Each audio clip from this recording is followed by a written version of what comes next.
Committee on Oversight and Accountability will come to order, and I want to welcome everyone. Without objection, the chair may declare a recess at any time. I recognize myself for an opening statement. Today we examine a growing concern in our nation's legal system. Millions of lawsuits are filed each year. These suits range from simple disputes between neighbors to complex multi-district litigation spanning the entire country. Many of these lawsuits have significant merit, requiring serious analysis by courts, but some are frivolous as well. With the millions of cases being brought each year, our courts have become overburdened, creating delays and making it difficult and expensive for many litigants to prosecute their cases. The complexity and expense of some of these cases makes litigation funding important. In fact, for some, litigation funding is necessary to enable them to pursue justice through the legal system. But there are some concerning trends in how litigation is funded. The spread of untraceable and undisclosed funding of lawsuits across the country, raising significant ethical and legal questions. For example, many lawsuits are funded by progressive activists or private equity seeking to hijack America's legal system to implement their policy desires or make a quick buck. Lawsuits that impact the mining of critical minerals, development of new medications, energy production, and our national security. These lawsuits raise concerns about attorneys' ethical duties, whether the proper parties are at the negotiating table, and whether litigants are being hurt by limitations on the funding they receive. They raise concerns about whether attorneys are acting in the best interest of their clients or those who they're receiving funding from. They raise concerns about whether the funder should be included at the negotiating table during the settlement talks.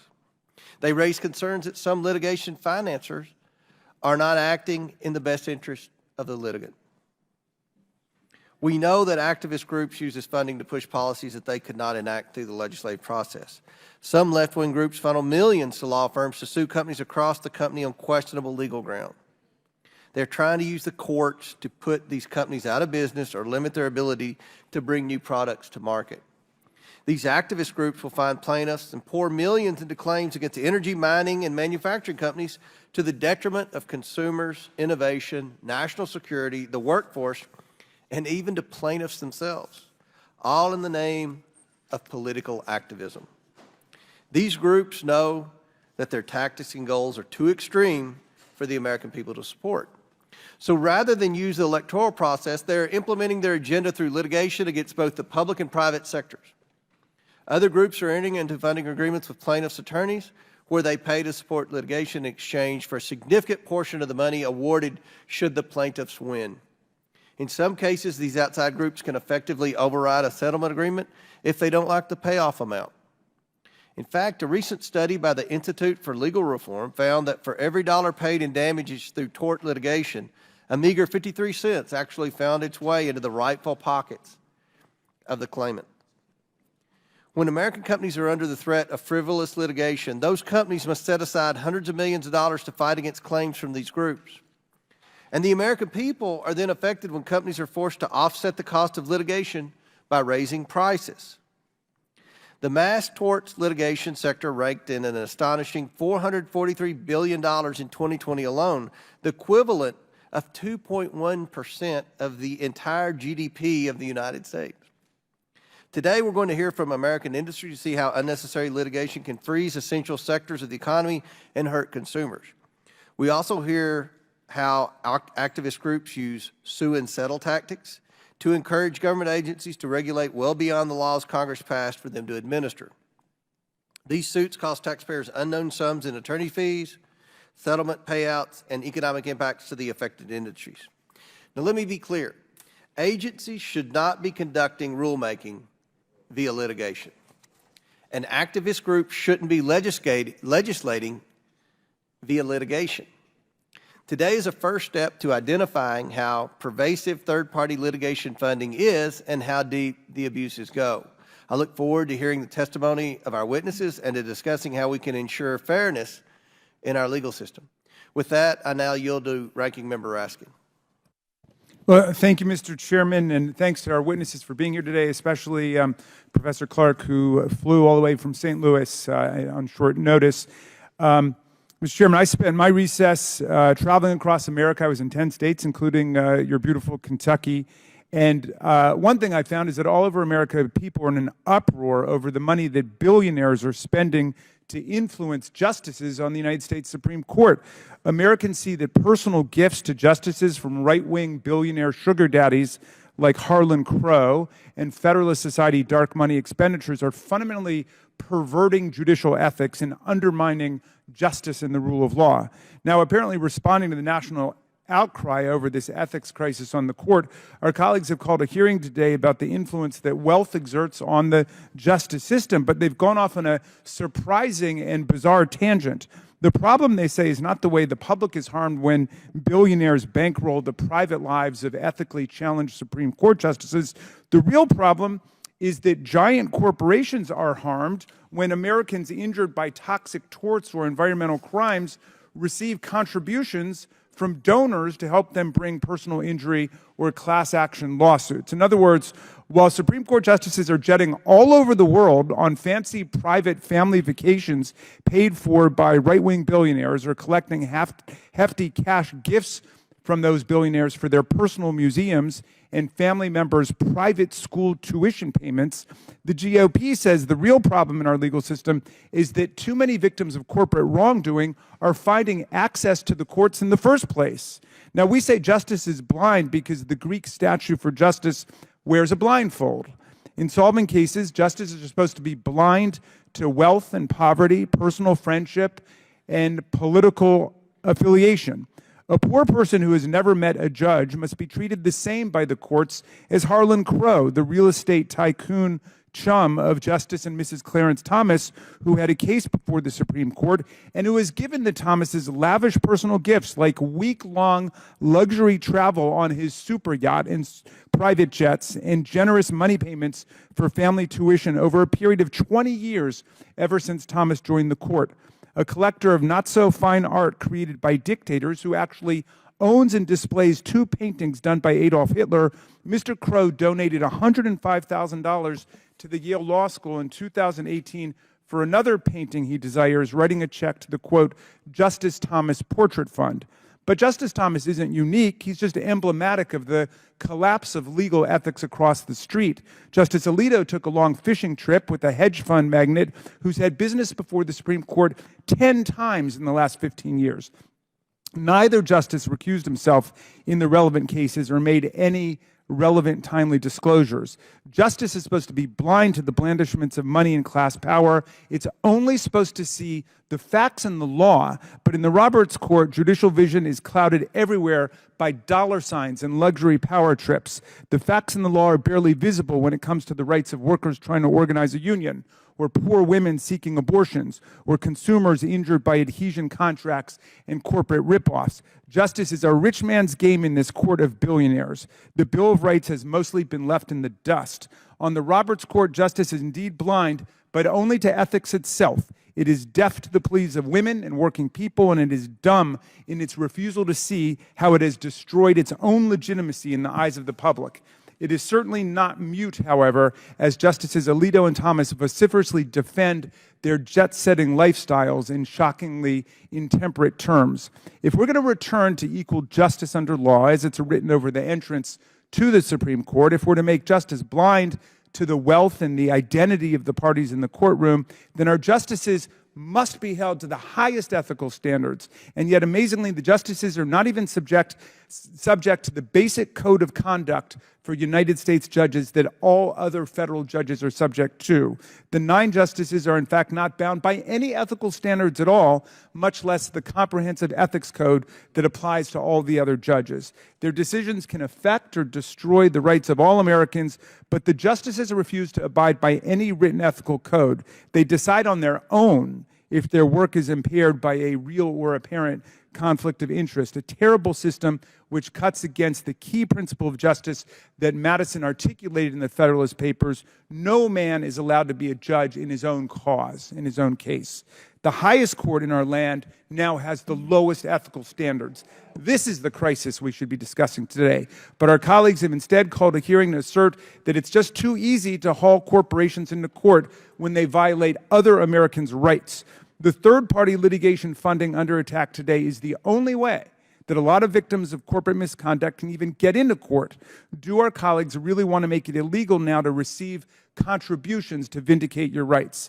I could understand if they were saying that all the present federal rules of civil procedure against frivolous, vexatious, and groundless litigation weren't working. I could understand if they were arguing that Rule 11 sanctions against baseless lawsuits needed to be expanded or fortified, but that's not what they're saying. They're not citing any kind of increase in frivolous or meritless litigation, nor are they arguing that current sanctions don't work. Those sanctions are working just fine. No, they're looking for ways to reduce the prosecution of merit-worthy and successful lawsuits against actual corporate wrongdoers. And by pulling the rug out from underneath actual tort victims, they hope to keep plaintiffs from even getting into court.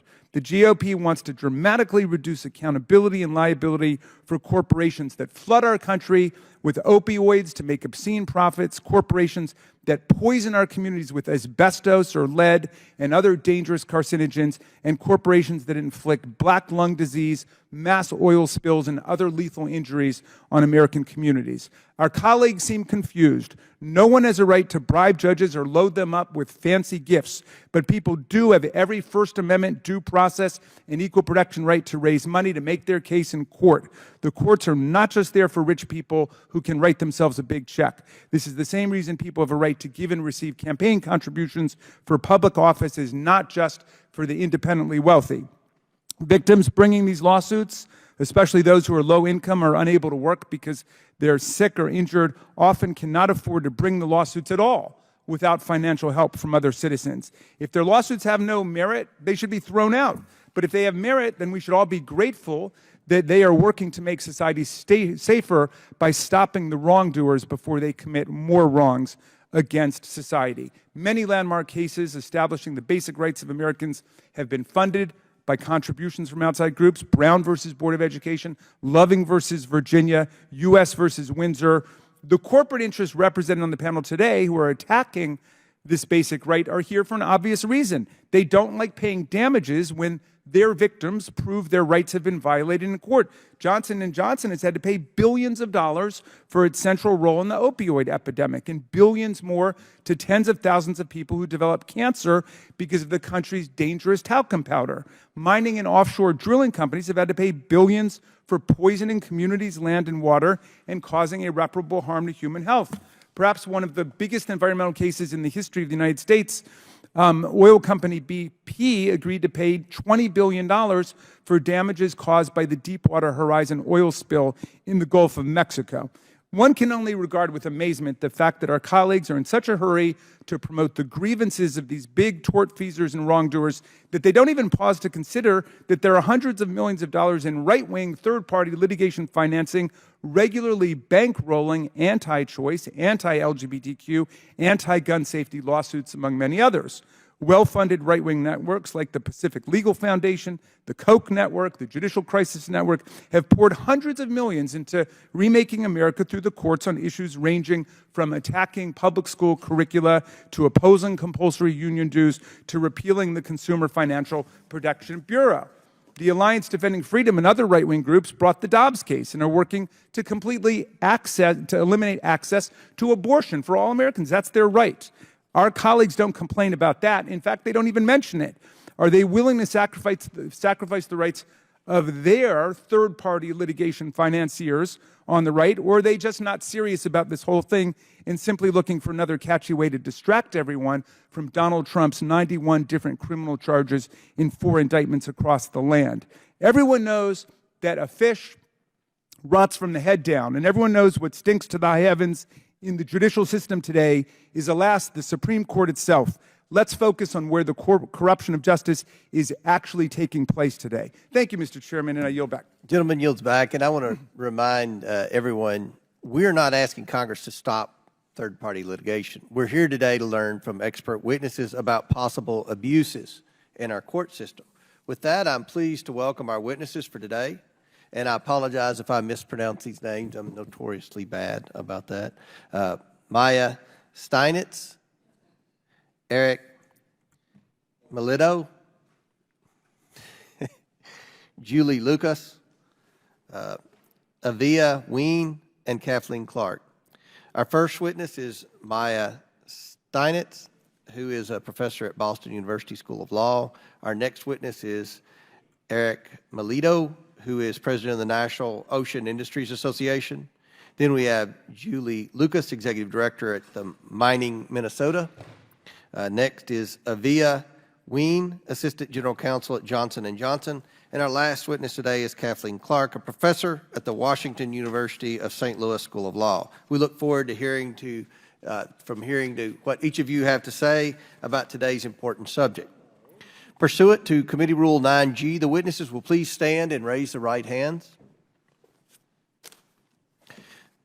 Do you solemnly swear or affirm that the testimony that you are about to give is the truth, the whole truth, and nothing but the truth, so help you God? Let the record show that the witnesses all answered in the affirmative.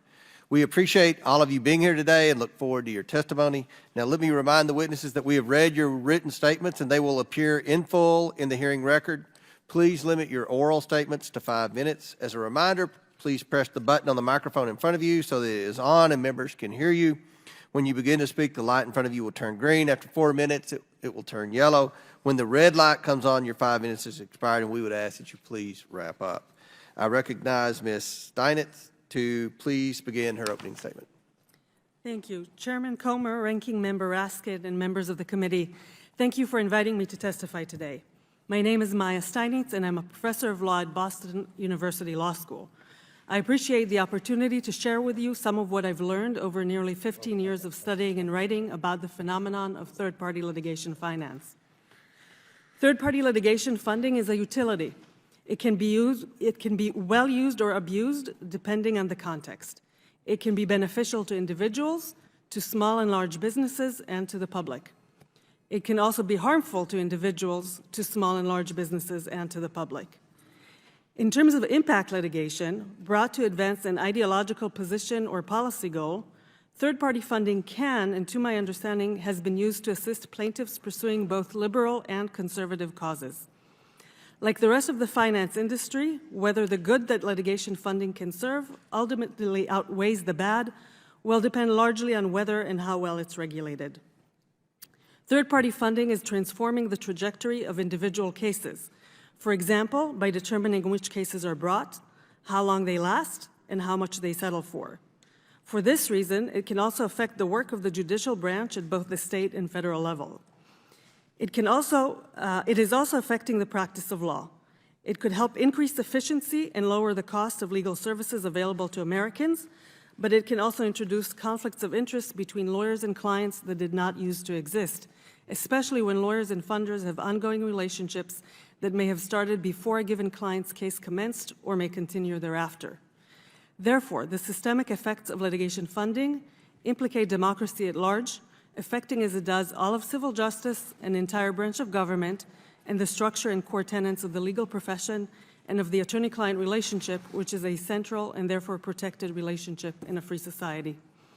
Third-party funding's proper regulation, neither overregulation nor underregulation, and regulation of the right kind, should therefore be a matter of broad concern cutting across usual political divisions.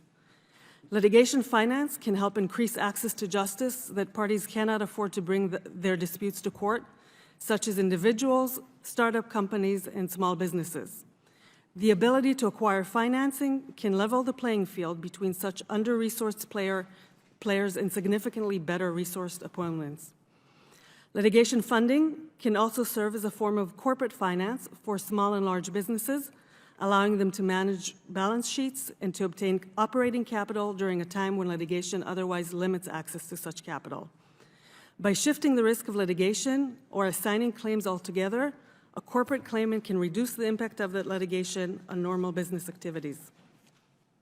While empirical data about third-party funding is extremely limited, the downsides of third-party funding are well understood and increasingly documented.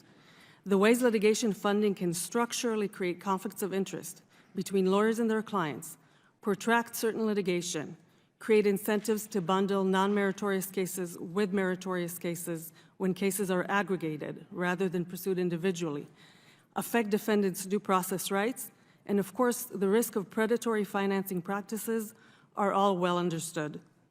While litigation finance is a relatively new industry, it is part of and its functions overlap with established industry that we in the U.S. know well how to regulate: the finance and banking industry, the legal industry, and the insurance industry.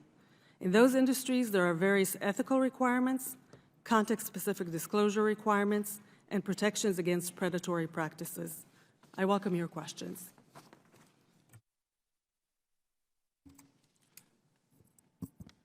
Chairman Comer, Ranking Member Raskin, and members of the committee, thank you for the opportunity to testify. I'm Eric Melito, President of the National Ocean Industries Association, or NOIA. NOIA represents all segments of the offshore energy industry, including oil and gas, wind, minerals, and carbon sequestration. For the foreseeable future, our economy will depend upon affordable and reliable supplies of oil and gas. The U.S. Gulf of Mexico oil and gas sector supports more than 350,000 good-paying jobs throughout the country and produces among the lowest carbon intensity barrels in the world. Currently, global oil demand is near record levels at more than 100 million barrels per day. Various scenarios forecast global oil consumption through 2050 and beyond, and nearly all of them predict substantial oil production will be necessary through at least 2050. The empirical data and our industry's track record underscore the significance of the U.S. offshore region, particularly the Gulf of Mexico, in securing these vital energy resources. However, our industry faces considerable obstacles stemming from excessive litigation and sue and settle agreements.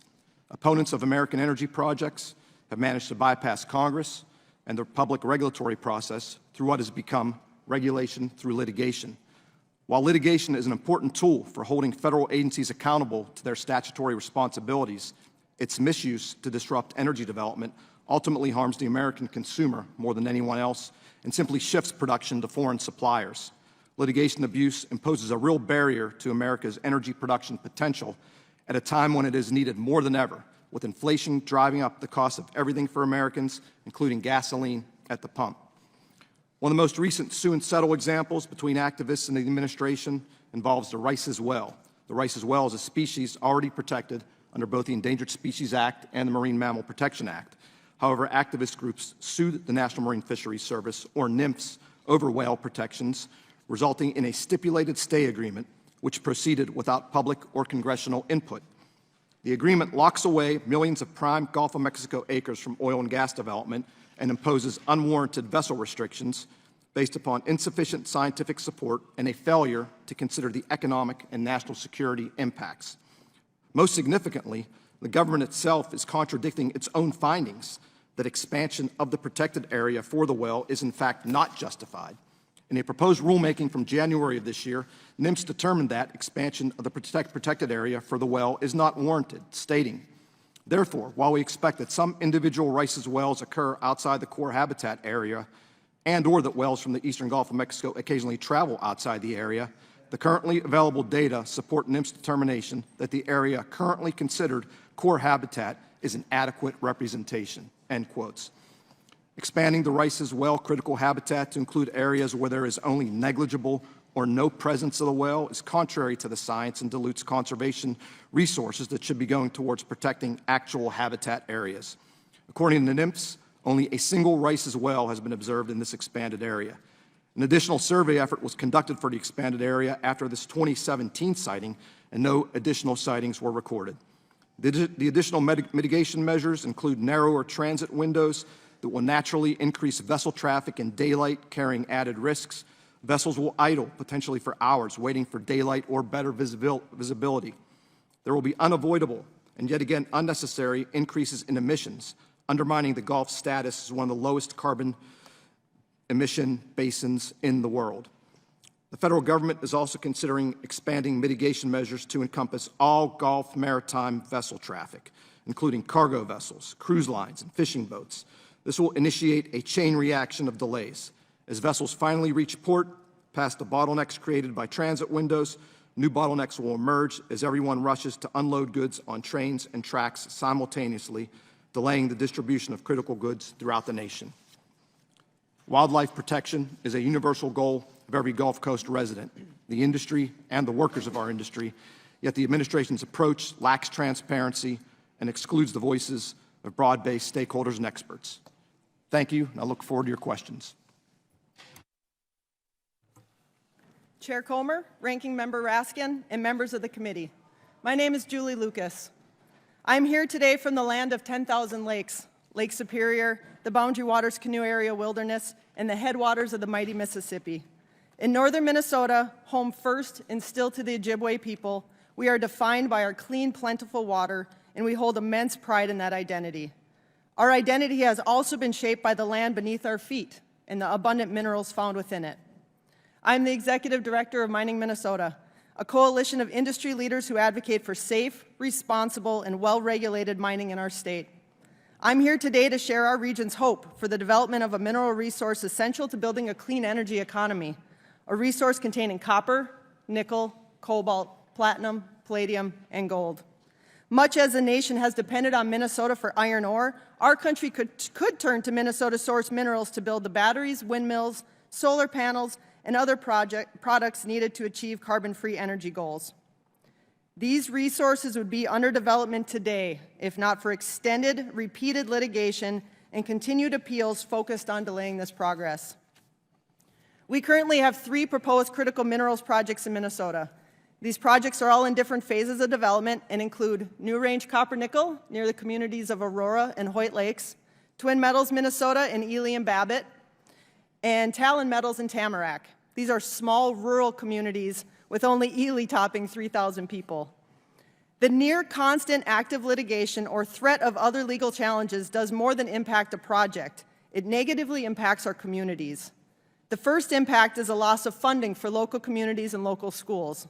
Minnesota law requires non-iron mining companies to pay an additional tax as soon as projects are permitted and able to begin construction, with those millions of dollars in taxes going directly to support local communities and schools. Litigation delays those investments. The second impact is on students statewide. School trust lands are publicly managed lands established within Minnesota's state constitution with the sole goal of generating revenue for public schools throughout the entire state through different means, including mineral development. The third impact is uncertainty. Uncertainty about our future.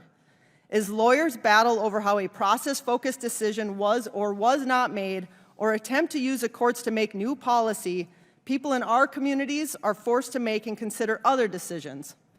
Should a town build additional housing for new workers? Should childcare opportunities be expanded? Will a recent graduate have to leave their beloved community behind to seek employment hundreds of miles away? As neighbors to proposed projects, we value stringent environmental review and permitting processes. We recognize the importance of a litigation process as originally envisioned to ensure regulators and regulated entities are held accountable to protecting and minimizing effects on our air, water, and our land. However, the litigation process that was developed to protect communities like ours is being abused today. Too often, it is solely used to delay projects and drain the funding of companies with the hope investors will give up and leave Minnesota. These actions are not designed to make a project stronger.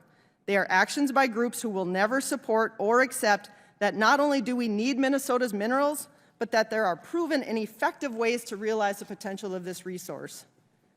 As time and money is increasingly invested into litigation and legal support teams, our communities are held in limbo.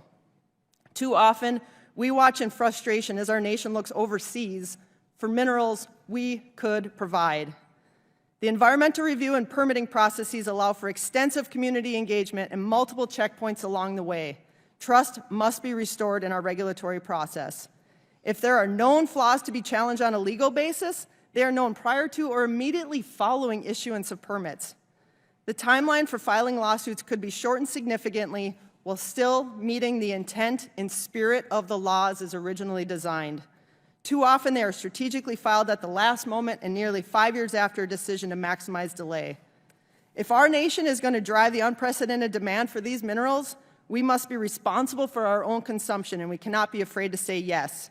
Yes to a low-carbon future, yes to protection of natural resources, yes to high labor standards, yes to our communities, and yes to accessing these minerals domestically. Thank you, and I look forward to your questions. Chairman Comer, Ranking Member Raskin, and members of the committee. My name is Aviva Ween, and I'm an Assistant General Counsel at Johnson & Johnson, and I lead our Litigation Policy and Risk Mitigation Group. I applaud your committee's efforts to shine light on the growing threat to our civil justice system and the U.S. economy.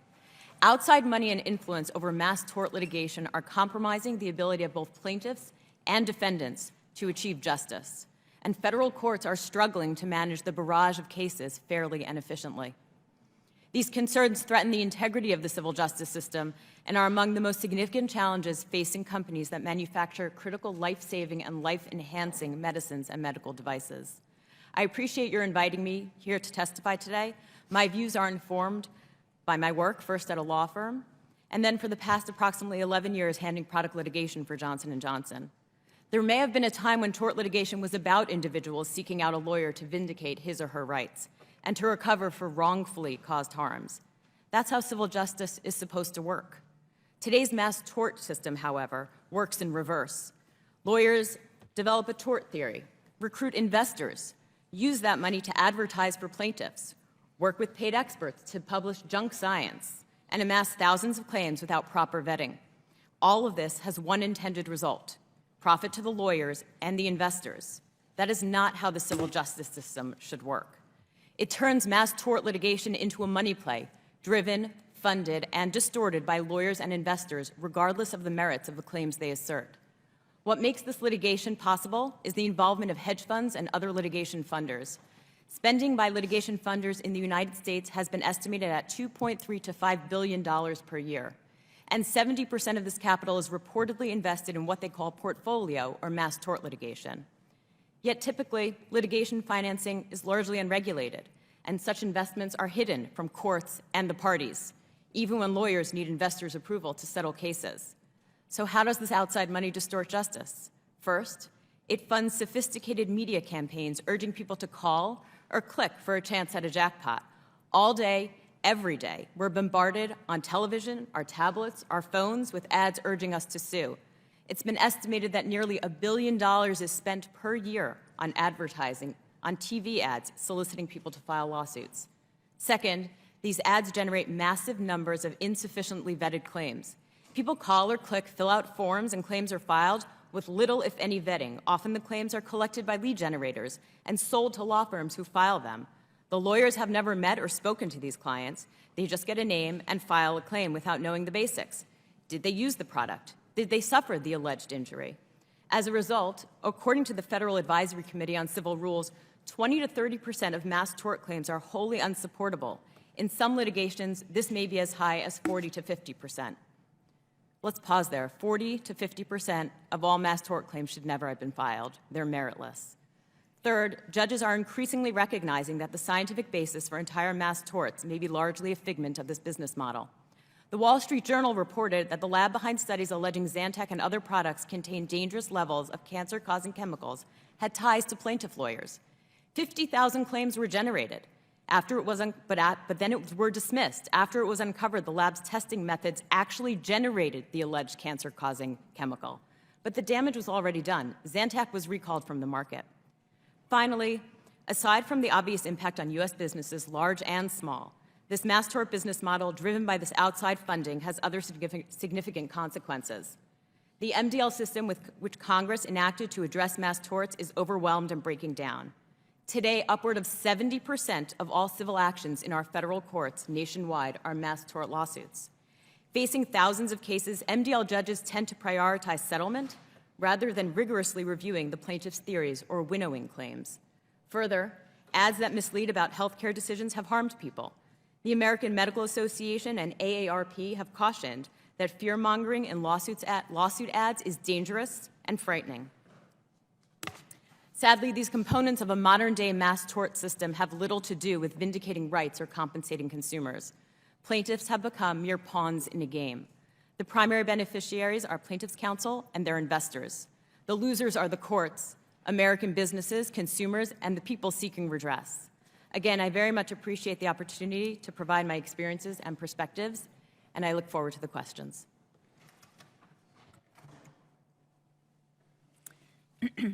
Chairman Comer, Ranking Member Raskin, members of the committee, thank you for inviting me to testify today.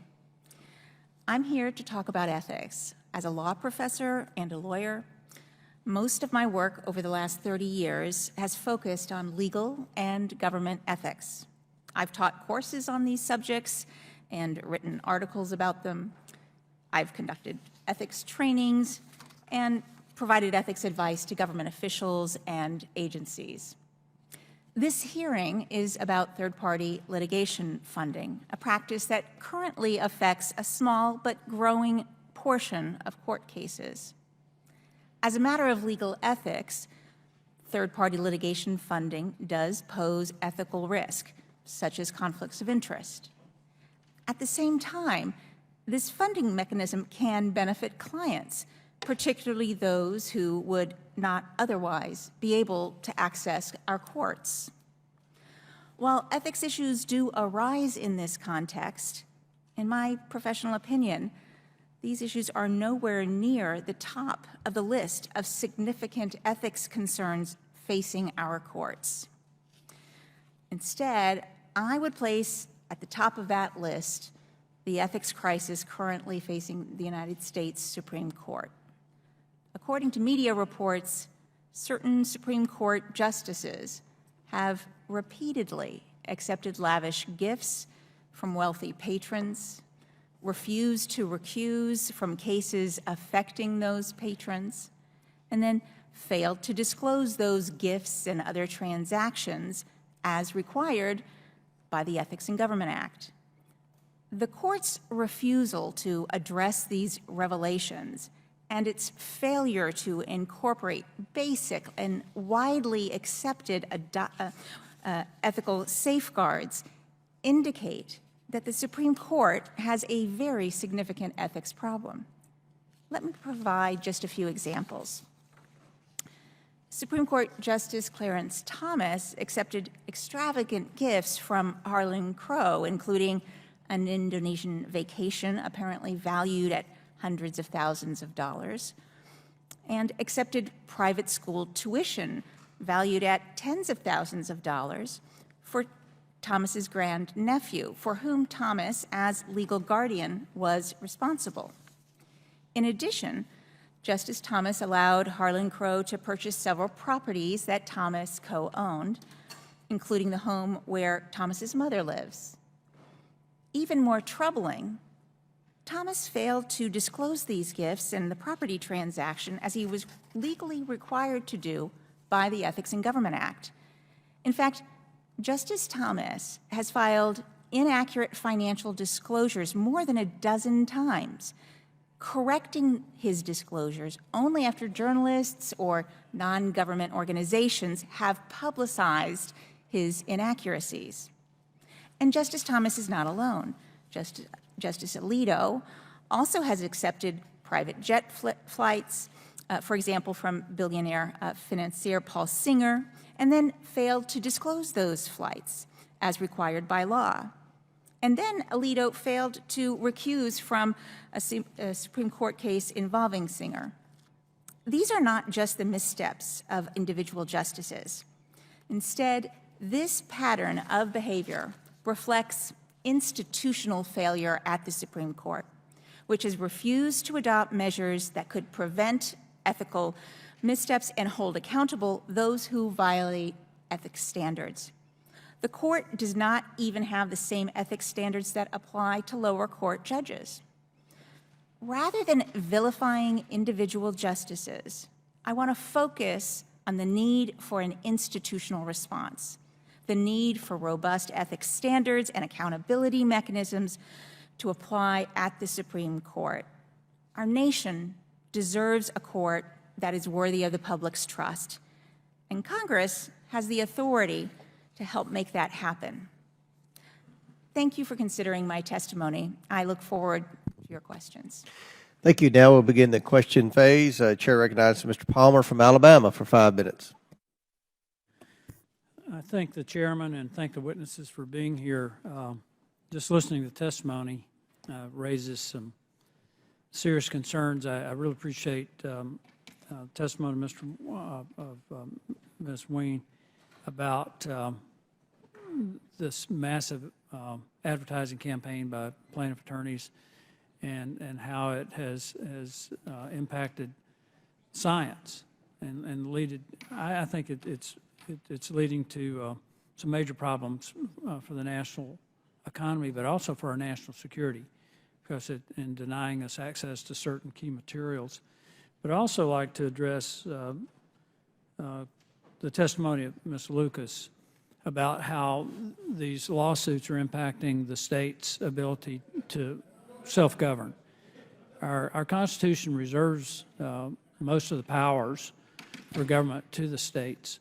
And is it your experience in Minnesota that you've got outside groups, and in some cases federal agencies, basically usurping the authority of the state and overturning state laws in regard to the management of your own resources? Thank you for the question. In Minnesota, some of our environmental regulations the state has the authorization for them, but in some cases, we do still have federal agencies that will have the oversight and issue the permits. For example, our wetland permits under the 404 Clean Water. And so we have not had that happen as far as the way you described it, but we have had the challenge of getting our federal permits through after we already do have our state permits. You also have a situation where the federal government has shut down our nation's largest reserve of cobalt. Isn't that true?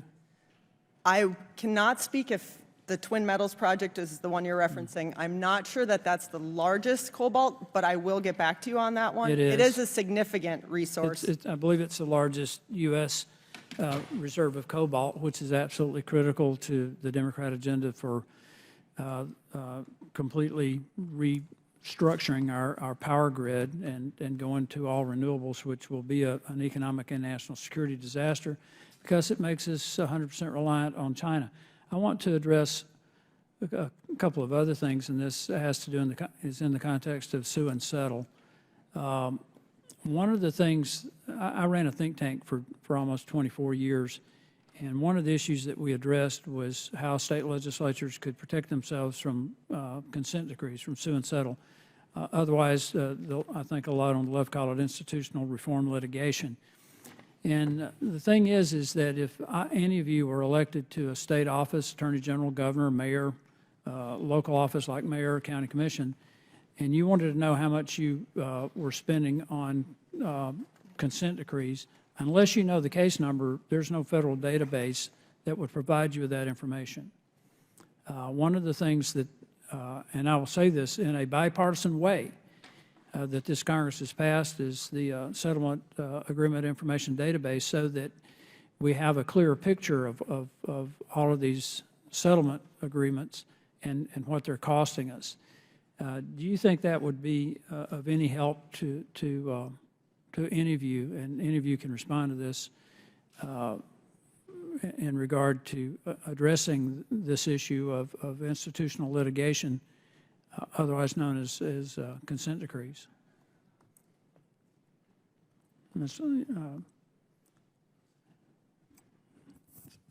Thank you, Congressman. I would say that oftentimes it's too late if you're just looking at the research and the data to see, what the trend is for sue and settle type agreements or settlements. I think our concern is that you have subject matter that's under litigation, and the settlement ultimately expands way beyond that. Unknowingly to the public, and a regulated community has to end up abiding by it. So it's sometimes it's good to have the information and data to follow those trends, and there's probably some good think tanks out there to do that work so that they can then engage with Congress. Well, there really isn't, because unless you know the case number, there's no way to know how many of these consent decrees are out there. And consent decrees not only an expense, it's also a form of legislating through a special master or through a control group, which again, I think, in my opinion, is a threat to representative government, because nobody elected these people to do this. They circumvent the legislative process. So I think it's extremely important that we have some ability to know what we're dealing with in terms of these settlement agreements.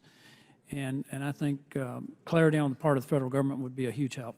Thank you, Mr. Chairman. I yield back. Gentleman yields back. Chair recognizes Ms. Norton from D.C.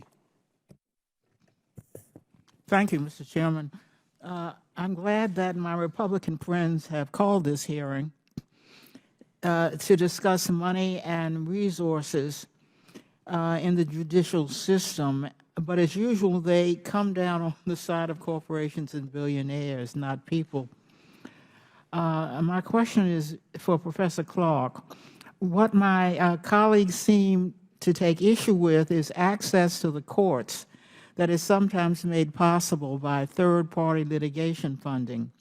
Republicans have a problem with ordinary Americans being able to afford lawsuits after they are injured or their loved ones killed by major corporations. Professor Stenitz said it best, and I'm quoting, "Litigation funding will reduce systemic inequalities in our legal system by altering the bargaining position of individual, class, and sovereign plaintiffs and corporate defendants," end quote. Third-party litigation funding levels the playing field. It's as simple as that. It gives plaintiffs, in other words, the people who have been harmed, the opportunity to have their case heard and obtain justice. Fundamentally, a lack of money should not prevent any individual American from seeking justice when they have been harmed. Likewise, on the complete opposite side of the spectrum, money should not be the determining factor in receiving the attention of and fairness from the Supreme Court. The notion that you need to be wealthy in order to assess justice is completely at odds with the idea that justice is blind, which is central to the American legal system. Sadly, the reality is that some of the wealthiest people in our country have apparently brought an audience with some of our Supreme Court justices. Justices Thomas and Alito have accepted extravagant gifts and have benefited from favors and donations worth millions of dollars. They have attended lavish vacations, flown on private jets, and received expensive gifts from billionaires, all while failing to discuss any of it to the American people. This is in part enabled by the Supreme Court refusal to abide by a binding code of ethics. Professor Clark, how does the lack of a judicial code of ethics invite money and influence into the Supreme Court? Thank you, Member Norton. As you indicated and as I testified, the Supreme Court is not bound by the same code of conduct that applies to other federal judges. And the lack of accountability mechanisms for violating or effective accountability mechanisms for, say, violating recusal rules or disclosure obligations, I believe has made almost inevitable the kind of activities that we have seen in recent news reports.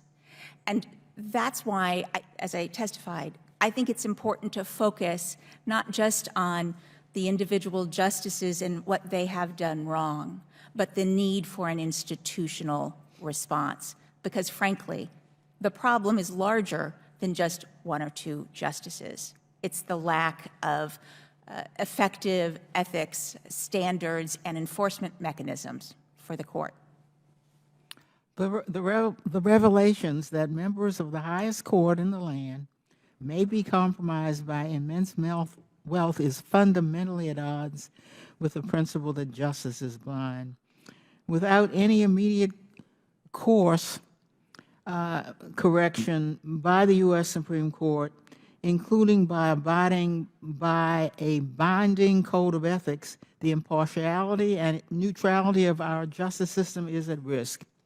Money should not be a barrier to assessing the judicial system, and wealth should not be what buys you an audience with the judges sitting on the nation's highest court. I yield back. Chair now recognizes the gentleman from Arizona, Mr. Biggs, for 5 minutes. Thanks, Mr. Chairman. It's always fun to hear an attempt to create new narrative from some of our colleagues on the left. I just got a kick out of your attack on this U.S. Supreme Court. But, you know, the goddess of the left, Ruth Bader Ginsburg, 2018, multiple trips. In fact, even with one of the individuals that the ranking member named as a tourist guest, trying to derail this hearing because this problem is real. It's real. The problem is this. So let's talk to you, Mr. Melito, first. I would like you to give us, if you will, a timeline from when an offshore energy project, whether it's fossil fuel or renewable, is proposed to when energy is actually produced. How long does it take?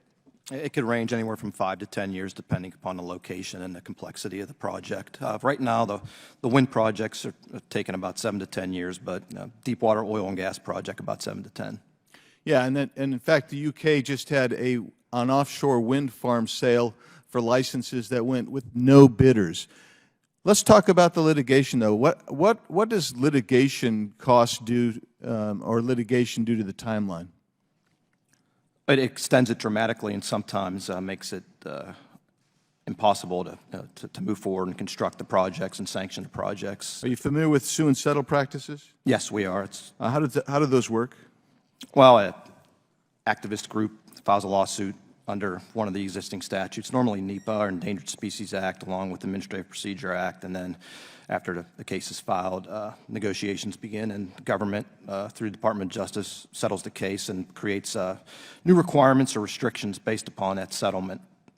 And so you're stuck absolutely having to adapt or change the previously understood regulatory path because of the sue and settle litigation? Yeah, in the case we're talking about today with the rice as well, there's actually a process under the Endangered Species Act to determine what the critical habitat is, and they circumvented that completely and decided what that was through a settlement, which is going to take off the table millions of acres of potential oil and gas production for quite a while.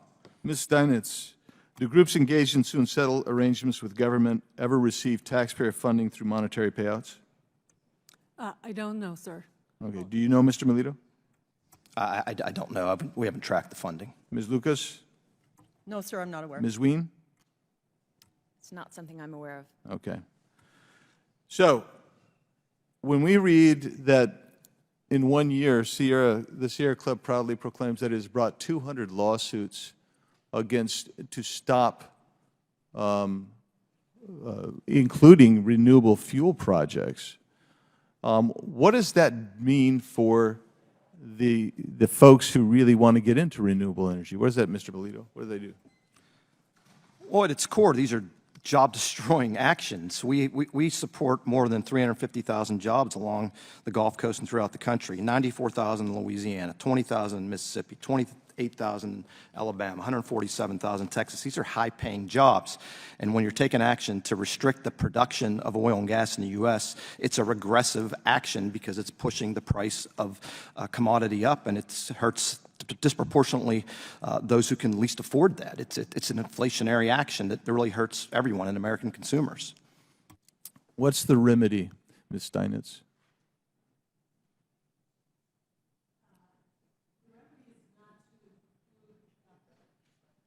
The remedy is not necessarily to preclude plaintiffs from being able to access funding, but it is to allow judges to regulate and defendants to have, under certain circumstances, visibility into how litigation funding may affect the course of a given litigation. Are any of you familiar with the company Tribeca?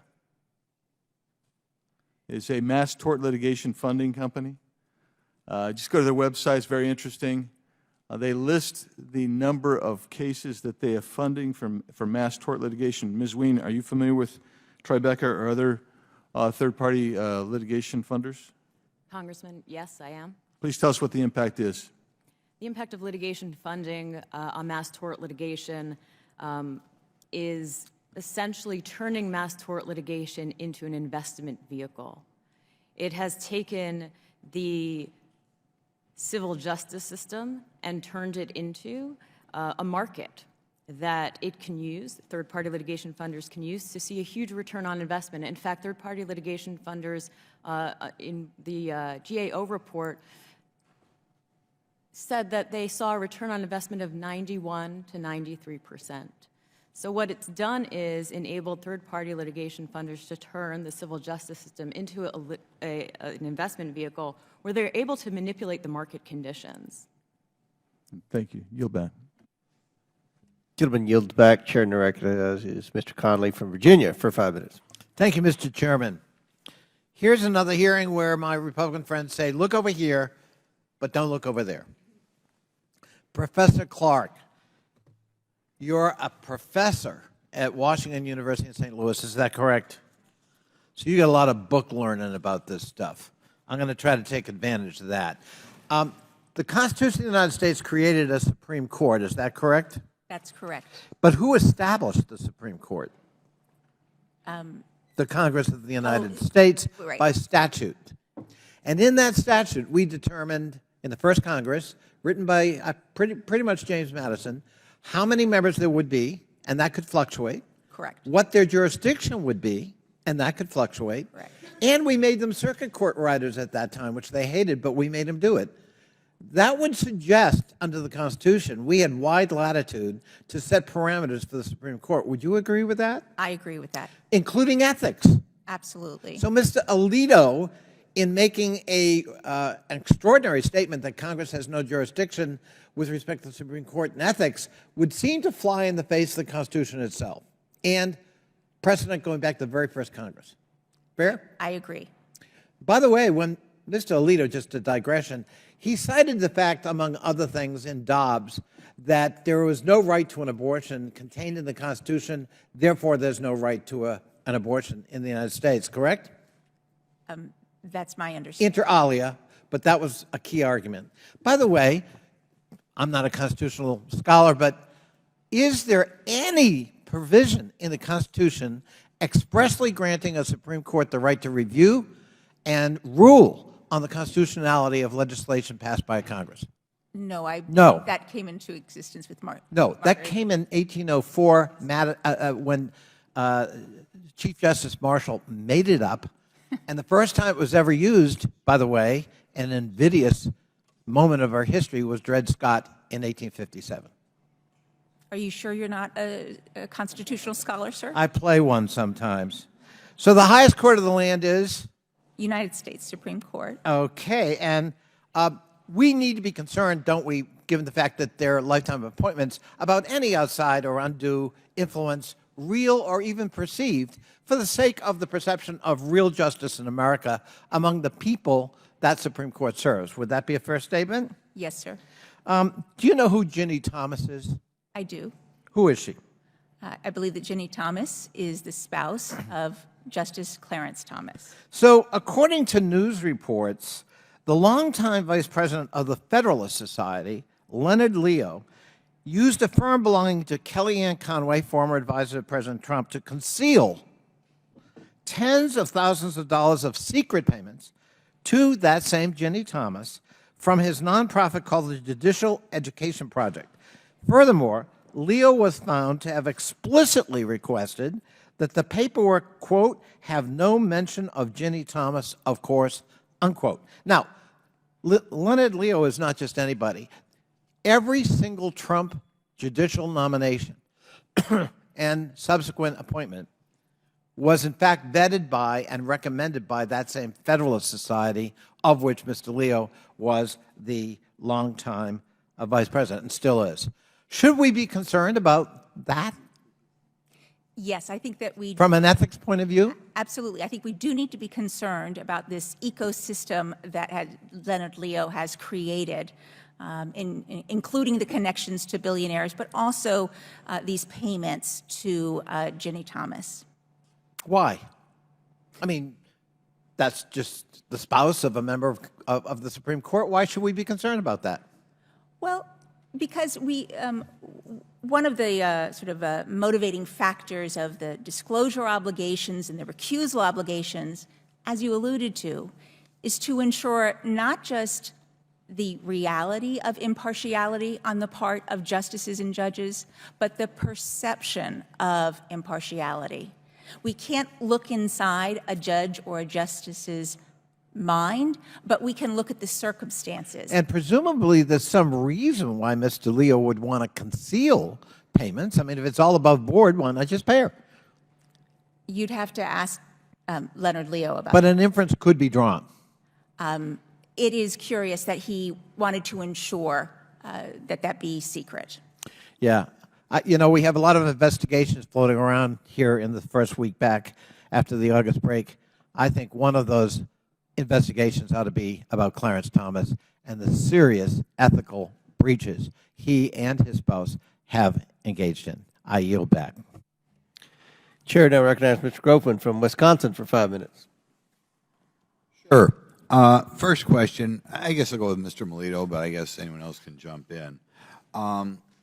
Obviously, we've heard a lot of stories today about third-party groups funding lawsuits, and lawsuits that probably, if you went through all the litigation, you may win. Have any of you had any experience as an attorney in which the plaintiffs in a lawsuit wound up, in your opinion, paying a price for filing a suit that probably was not meritorious? Is there a cost, in other words, for filing a marginal lawsuit that as a practical matter is imposed?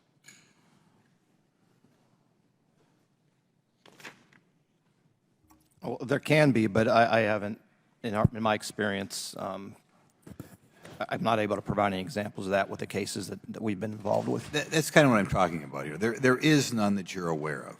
Can you think of in your mind cases in which there should have been a price paid for filing them, but as a practical matter under our system, it's not?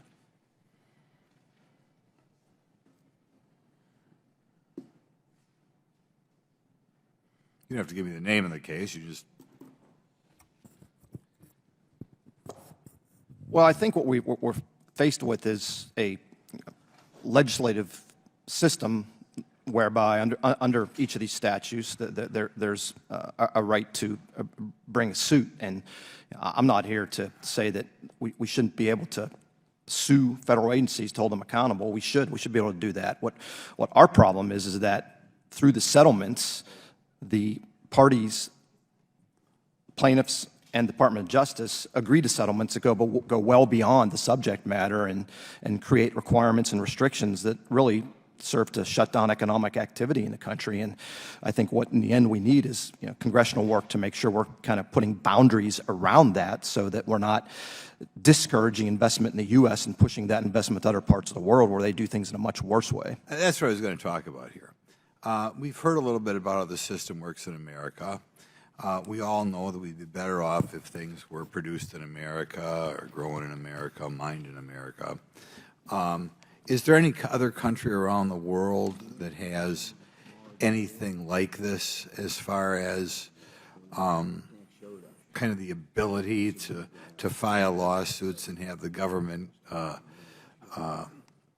of in cahoots with the plaintiffs, perhaps changing the rules and putting us at disadvantages compared to other countries? I'm not aware. I'm not sure if our academic Any of the others? are aware. Do you have examples? Can you think of any? Can you think of no examples? In other countries, they would be just stunned what our businesses have to put up with.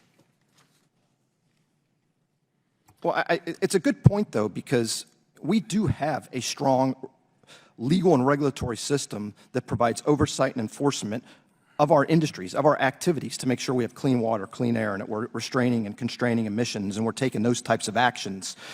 Other countries don't have what we have, and so when we shift investment to those countries, it's going to activities that are much less regulated and generally have higher environmental impact. You deal with oceans. As a practical matter, then, is one of the products of this type of lawsuit that we are shifting mining or whatever to countries with a lot lower standards than ours? Yes, sir. I think this is why we see the U.S. going overseas to get minerals that we have in Minnesota. I think that is one of the critical reasons, and it's one of the reasons I'm proud to be here today to let folks know we don't have to go and make deals with countries that we shouldn't be making deals. Yeah, and can you tell me, as far as the environmental steps you have to go through in Minnesota compared to the environmental steps you have to go through in other countries of the world, could you give a comment as to the difference? I'm incredibly proud of the standards we have in Minnesota and the standards that we have in the U.S. We have rigorous standards. We care deeply about water in Minnesota. It's our brand. It's our thing.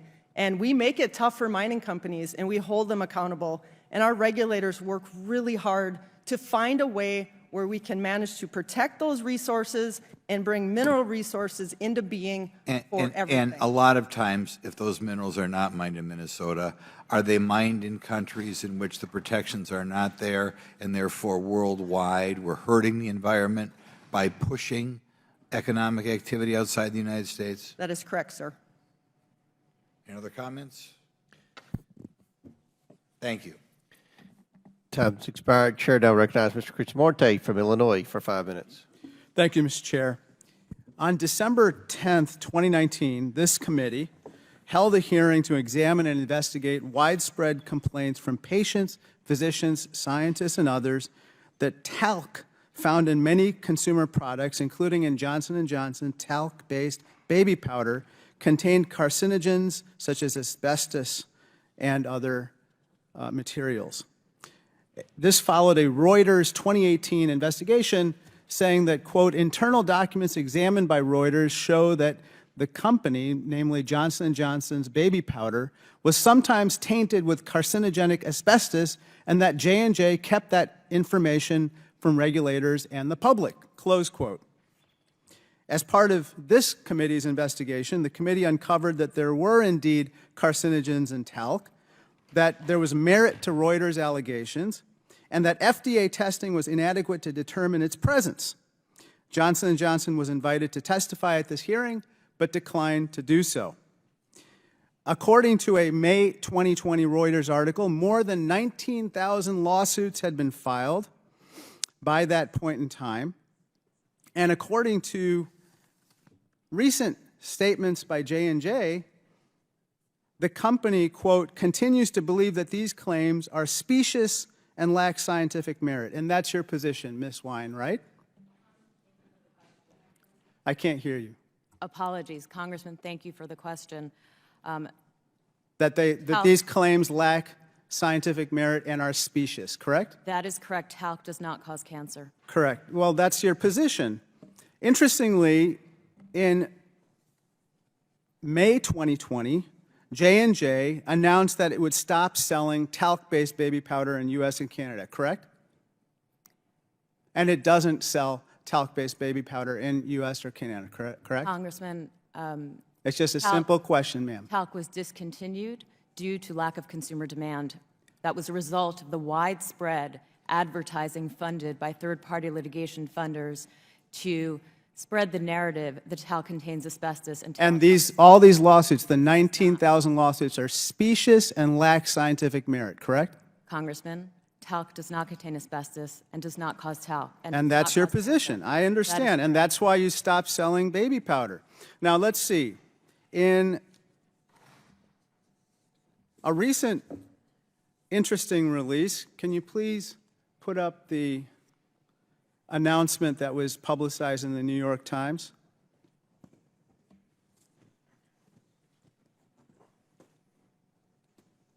Johnson & Johnson reaches deal for $8.9 billion talc settlement in April of this year.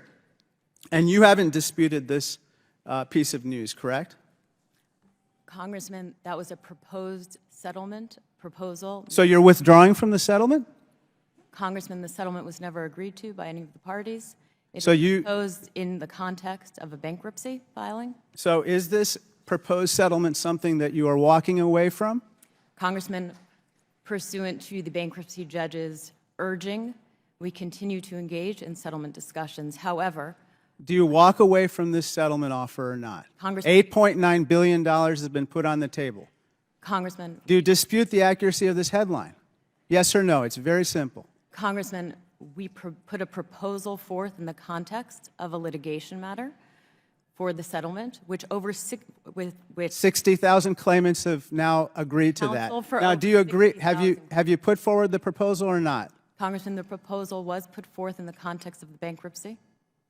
And you haven't withdrawn from it. Congressman- And 60,000 claimants have agreed to this so far, according to your press release dated April 4th, 2023, correct? Congressman- This is your statement. Yes, Congressman. Lawyers Yes. for over- So the answer is a proposal for $8.9 billion settling over 60,000 claimants' allegations has been put forward. Now, it's your position, of course, that the claims of these 19,000 lawsuits and more are specious and lack scientific merit. But your claims that somehow your product, Johnson & Johnson's baby powder, is somehow life-enhancing, and that these claims are specious and lack merit are themselves specious. And you should think very carefully about casting all of these lawsuits as being somehow wholly lacking merit in themselves. Thank you so much. I yield back.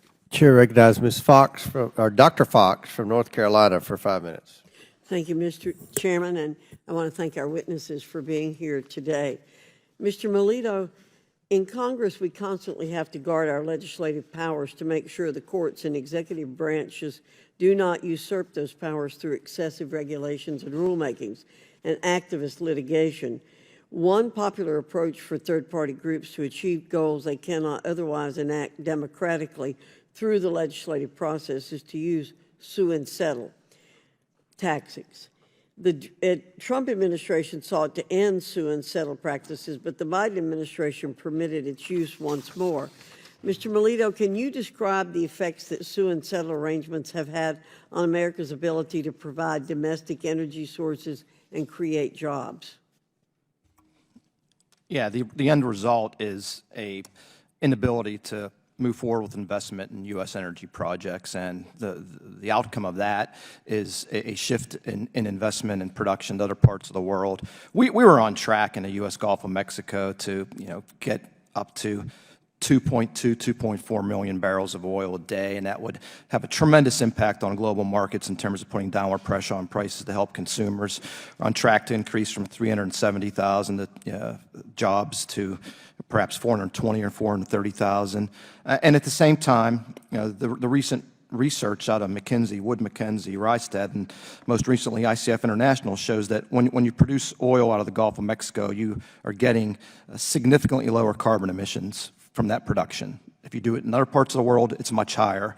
So overall, the benefits of doing this in the U.S. Gulf of Mexico are better than anywhere else in the world. I mean, the money that comes in, we generate billions of dollars for the Land and Water Conservation Fund, for urban parks and recreation, for national parks. That comes in because of offshore oil and gas development. But when you have the lawsuits and the twisting of the statutes, the Outer Continental Shelf Lands Act, the leasing pauses, you're diminishing all those benefits, and you're preventing us from moving forward with this valuable activity. And I would say that it's counterproductive to the end game that a lot of the activist groups are trying to achieve when we're all trying to move forward together to reduce emissions. Right. So I hear you saying there's no stakeholder input and comments taken into account in those sue and settlement agreements. Is that correct? For the most part, that is correct. You really can't get into how the negotiations go, but Right. I can just say that being an intervener in a lawsuit, when a plaintiff files a case to kind of shut down energy production against the federal government, industry often intervenes. That doesn't necessarily give those industry parties who represent the workers of this country Right. The opportunity to prevent the settlement from moving forward. But the public in general and Congress generally do not know it all. Thank you. Ms. Lucas, in your testimony, you state that too often we watch in frustration as our nation looks overseas for minerals we could provide. With this week's news that a deposit of lithium was found along the Nevada-Oregon border that could be among the largest deposits of its kind in the world, what advice do you have for the communities near these newly discovered deposits? And how can we make sure the U.S. is able to reap the benefits of those minerals rather than allowing overseas competitors to supply our economic needs? Thank you for that question. When the U.S. has the minerals, we have the opportunity to do things differently than we did in the past.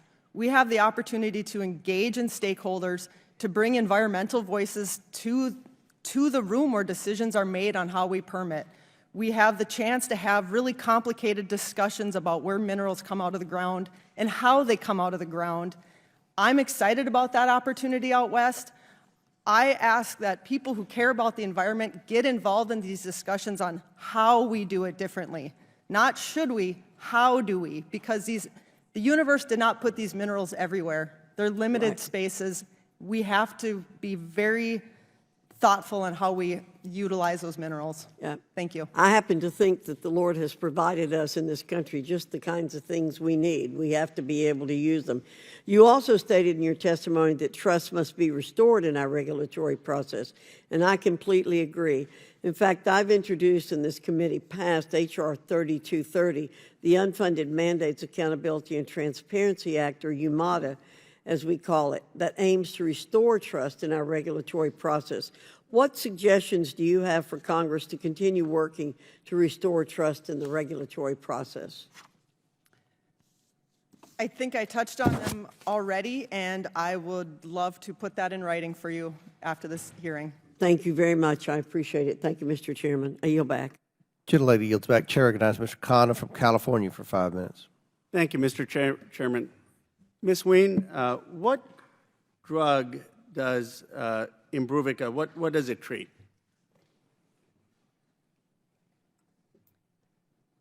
Congressman, I recognize Imbruvica is one of the products that we do market. I'm not exactly sure. It's okay. I'm not trying to trick you. It treats leukemia. Do you know what the price that Johnson & Johnson has set for it? I do not have that on my fingertips. It's $484 per capsule per tablet, which works out to about $14,000 per month, which works out to about $160,000 per year for leukemia patients. Now, do you know, or I can tell you, how much money, gross revenue, the Johnson & Johnson has made from this drug over the last 10 years? Congressman, it's not something that I'm an expert at, not something Sure. I'm here to testify to today. $22 billion. Do you know the gross profits of Johnson & Johnson in 2023? I couldn't tell you that. $65 billion. So just to recap, you've got a pill for leukemia patients. You sell it at $484 per capsule. That's $160,000 a year. You've made $22 billion over the last 10 years, and you're making $65 billion in profit. Now, we have passed as a Congress, and the President has signed a bill saying, you know what, let Medicare negotiate to try to bring that price down. And you, in your department, because you're Assistant General Counsel, have filed a lawsuit saying that that negotiation would be an unjust taking. Let me ask you this. Do you believe when the Veterans Administration negotiates for drug prices with you that that is a violation of the takings clause? Congressman, I appreciate the question. The bases for our litigation against HHS with respect to the Inflation Reduction Act are fully disclosed in our complaint. I'm not an expert in this area. You're the Assistant General Counsel for a company that is accusing the United States government of taking your property because we're negotiating. And you can't answer a simple question about, I'm just a yes or a no. Does the Veterans Affairs negotiation with Johnson & Johnson constitute a taking? Congressman, we believe that the IRA constrains No, medical innovation. I'm not asking about the IRA. I'm asking you about, do you believe the Veterans Affairs, when they negotiate, does that constitute a taking? Congressman, again, that is not a litigation that I have great familiarity Okay, with. so I'll just say you don't want to answer that question. Do you believe when Medicaid negotiates and gets a rebate for anything over the price of inflation, do you believe that that constitutes a taking? Congressman, again, it's not an area that I specialize in. I guess I don't understand how, being the Assistant General Counsel, you can come before the United States Congress when you're suing the United States government saying that we are taking your property. And that's a very serious charge. Taking means like if I came as the government with the force, took your property, and you don't know whether it's a taking, when the Veterans Administration negotiates, you don't know whether it's a taking, whether Medicaid negotiates. I assume you would say it's not a taking, because obviously it's not a taking. These administrations have been negotiating for years, and yet you're arguing that Medicare should, when they negotiate, it's a taking. Medicaid, do you know how many % of the American population is on Medicare? Congressman, no. It's 18% about. Do you know how many are on Medicaid? Congressman, no. About 18%. So it's not like Medicare has a bigger market. Medicaid negotiates with 18%. Do you know about how much is on, how many of our people are veterans? It's about 6%. So you have already a larger population, when you combine Medicaid and Veterans Affairs, negotiating with your company so that you don't make $65 billion in profits every year, and so leukemia patients don't pay $160,000.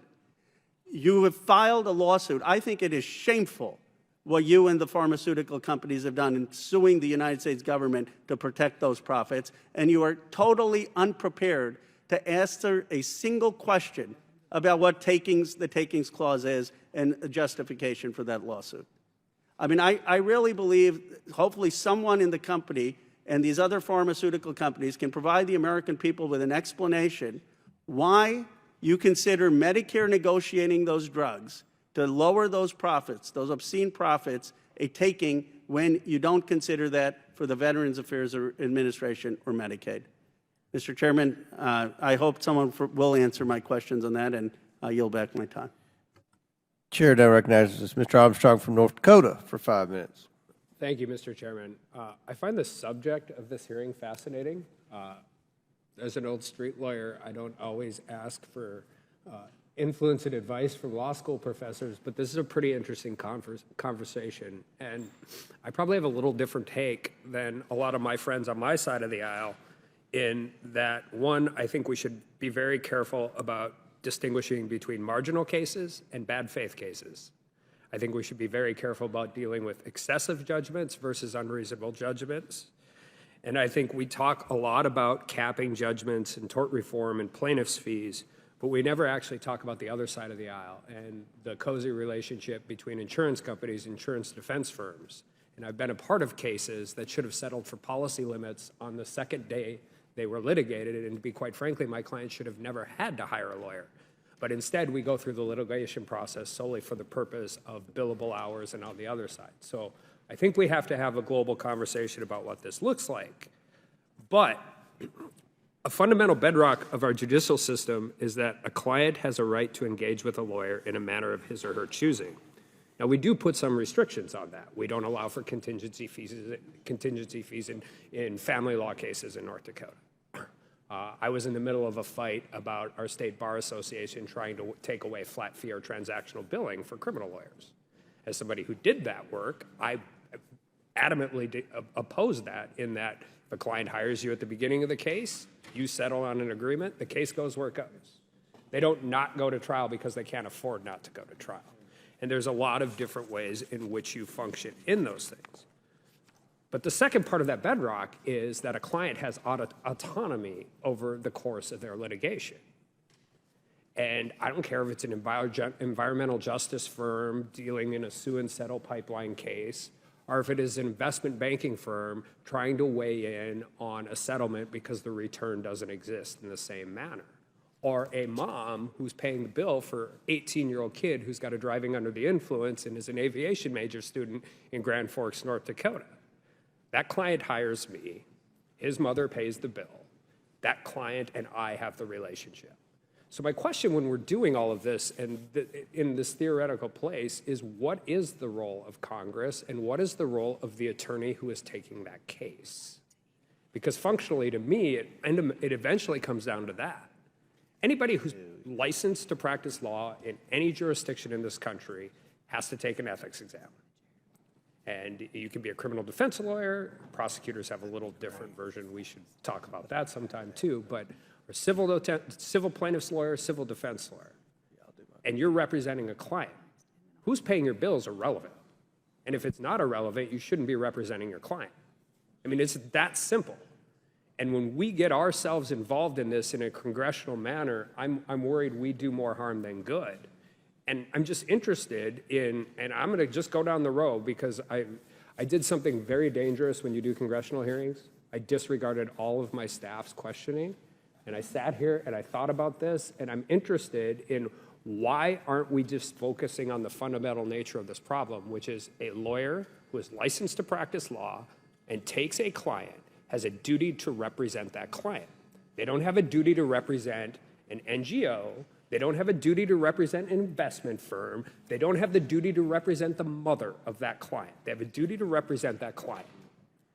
And wouldn't we be better served by doing something and having a more robust version of what that looks like through the American Bar Association and every state bar association in this country than having congressional involvement in something that, quite frankly, we will do poorly? Ms. Steinitz. Thank you. Yes, I agree with you completely that a fundamental feature of our civil justice system is that the plaintiffs control their case because the cases are about their legal rights. The issue is what happens when we are entering into a situation where there are third parties who obtain the right to control directly or indirectly that litigation, and that's done through an industry that is entirely unregulated. Unlike lawyers who are regulated, legal ethics do not apply. Well, except they still apply to the lawyer in that case. That's my point. I mean, I think you can invest in whatever you want to invest in, but I mean, I've had a lot of uncomfortable conversations with people who have paid my bills versus people who I was representing. And mostly it was, I can't talk to you. You are not my client. What my client and I talked about for an hour and a half is completely unavailable to you, and I don't care what my client signed. Mr. Mulatto. No, I agree. We do need to continue to have the ability to bring cases in the federal system over federal agency action. Industry does it, environmental groups does it, citizens do it. So our focus here isn't on the attorney-client relationship and the ethics around that. It's about the expansion of the litigation and the judicial activism that occurs that takes it well beyond what is in the underlying statute to really stifle investment in U.S. projects and really create these inflationary pressures and job destruction results that we all want to avoid. The idea here is to look at something like the debt ceiling bill, where they took action focused on NEPA to make sure, okay, let's put some definition around it so that we understand that there are bounds to these lawsuits. If we want to do statutory definitions as a standing and litigation reform, I'm all in. I just worry about when we interfere with the attorney-client relationship in a way that we're trying to solve a problem, we're creating a whole nother one. I'm sorry, I yield back. Thank you. Chair now recognizes Ms. Brown from Ohio for 5 minutes. Thank you, Mr. Chairman. Once again, my colleagues on the other side of the aisle are carrying the weight for giant corporations and special interests, putting their needs over those of the American people. There are many pressing issues facing our nation, from the epidemic of gun violence to protecting a woman's right to make her own health care decisions, and yet this committee, under Republican leadership, continues to spend its time working on behalf of the wealthiest, well-connected, and most powerful. At the direction of these large corporations, my Republican colleagues are pushing to outlaw, undo, and overturn rules that benefit low-income Americans who are seeking justice. Right now, all across the country, there are right-wing coalitions attempting to advance a conservative legal agenda, undermine judicial ethics and standards, and take this country back in time when people who look like me were not afforded the same rights and privileges of my Caucasian counterparts. That's what led most recently to the Supreme Court banning affirmative action in college admissions, and not to mention the Republican effort to implement a nationwide ban on mifepristone, the abortion medications. Republicans want to cut funding for the judiciary and federal defender services because they believe it's more important to game the system to their advantage rather than to ensure the system is fair for everyone. How far will they go? What is next? See, they have used the courts to rip up the constitutional protection for a woman's right to make her own health care decision. They have used the courts to throw out all kinds of common sense gun violence prevention measures, doing the bidding of the gun lobby. They have used the courts to attack fundamental tenets of our democracy, the Voting Rights Act, and the ability of the people to choose their representatives rather than the other way around. So, Ms. Clark, you actually touched on something that I'd like you to elaborate a little bit more on, which is how the court system is used and abused by large corporations and powerful special interests in ways the average person does not have access to. Congresswoman Brown, as I mentioned in my testimony, the revelations over the last 6 months from journalists indicate that some members of the Supreme Court have accepted repeatedly rather lavish gifts from very wealthy patrons. And this practice of, one might say, fraternizing with this group, including, at least in a few cases, people who have matters before the court or whose interest could be affected by court decisions. This phenomenon absolutely undermines public trust in the Supreme Court. So I would just say that's why I think it's important for there to be an institutional response rather than simply vilifying the justices who have engaged in this behavior. Thank you so much. Well, I want to end by echoing Ranking Member Raskin and a call for a hearing on judicial ethics and conflicts of interest posed by Justices Clarence Thomas and Samuel Alito receiving gifts from GOP megadonors who have business before the highest court. I would think these significant issues of actual, proven conflicts of interest would be of the utmost concern of my Republican colleagues, given the time, attention, and resources this committee has dedicated to futile, fabricated, and reckless rumors about the president, which I will happily remind everyone have been a dead end every single time. And with that, Mr. Chairman, I yield back. You can yield back, but that statement was completely false. We're not going to strike it from the record because it's your opinion. You can have an opinion, but bank records don't lie. You should go to the Treasury Department and read, like we have, the 150 bank violations from this family. And I am excited about this committee's newfound. 4 indictments. You want to go, Ms. Crockett? 91 counts. That what? 4 indictments, 91 counts. We are very excited about your newfound desire and concern about influence peddling. And to answer your request, we're going to have plenty of opportunities to talk about influence peddling, and you're more than welcome to bring up the Supreme Court. You're more than welcome to bring up the previous administration. Just point of order, Mr. Chairman. Just state your point. But where exactly are we in the order of things? Whose time is being used right now? Well, we are now yielding to me. It's my time. I ask questions. Ms. Wing, I think it's important, the purpose of this hearing. Can you briefly summarize how third-party litigation funding works? Because I don't think everyone understands that. Congressman, based on my experience, what's happening is that law firms will contract with third-party litigation funders, get a significant amount of cash from them, use that money to generate huge media and advertising campaigns alleging that a product is defective. They then collect those cases, sell those cases, funnel those cases into a multi-district litigation, and wait around for settlement. What's very interesting about this, Congressman, is that there's no transparency, no disclosure, and no, to the Congressman Armstrong's point, no ethics obligations between the funder and the ultimate claimant, which is what's so troubling. How long has this been going on? And I assume this is a very fast-growing industry because of the rate of return that you mentioned in your opening statement. Yes, Congressman. Globally, it's estimated that the litigation funding is about $39 billion, within the U.S., about $13 billion of assets under management. I would say that the overwhelming majority of investors, if not 100%, are institutional investors, or in other words, high net worth investors. Hedge funds, private equity, Right. and just pure litigation funders. Right. Again, with no transparency, no disclosure, defendants don't know who's negotiating at the table, defendants don't know who has control over the litigation, neither in many cases do the actual claimants, because there is no disclosure requirement. Yeah, this is the purpose of the hearing.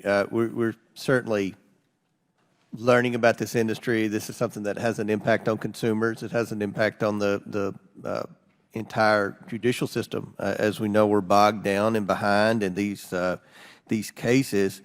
How much do frivolous lawsuits, would you say, cost the average consumer for prescription drugs? Do you have any idea?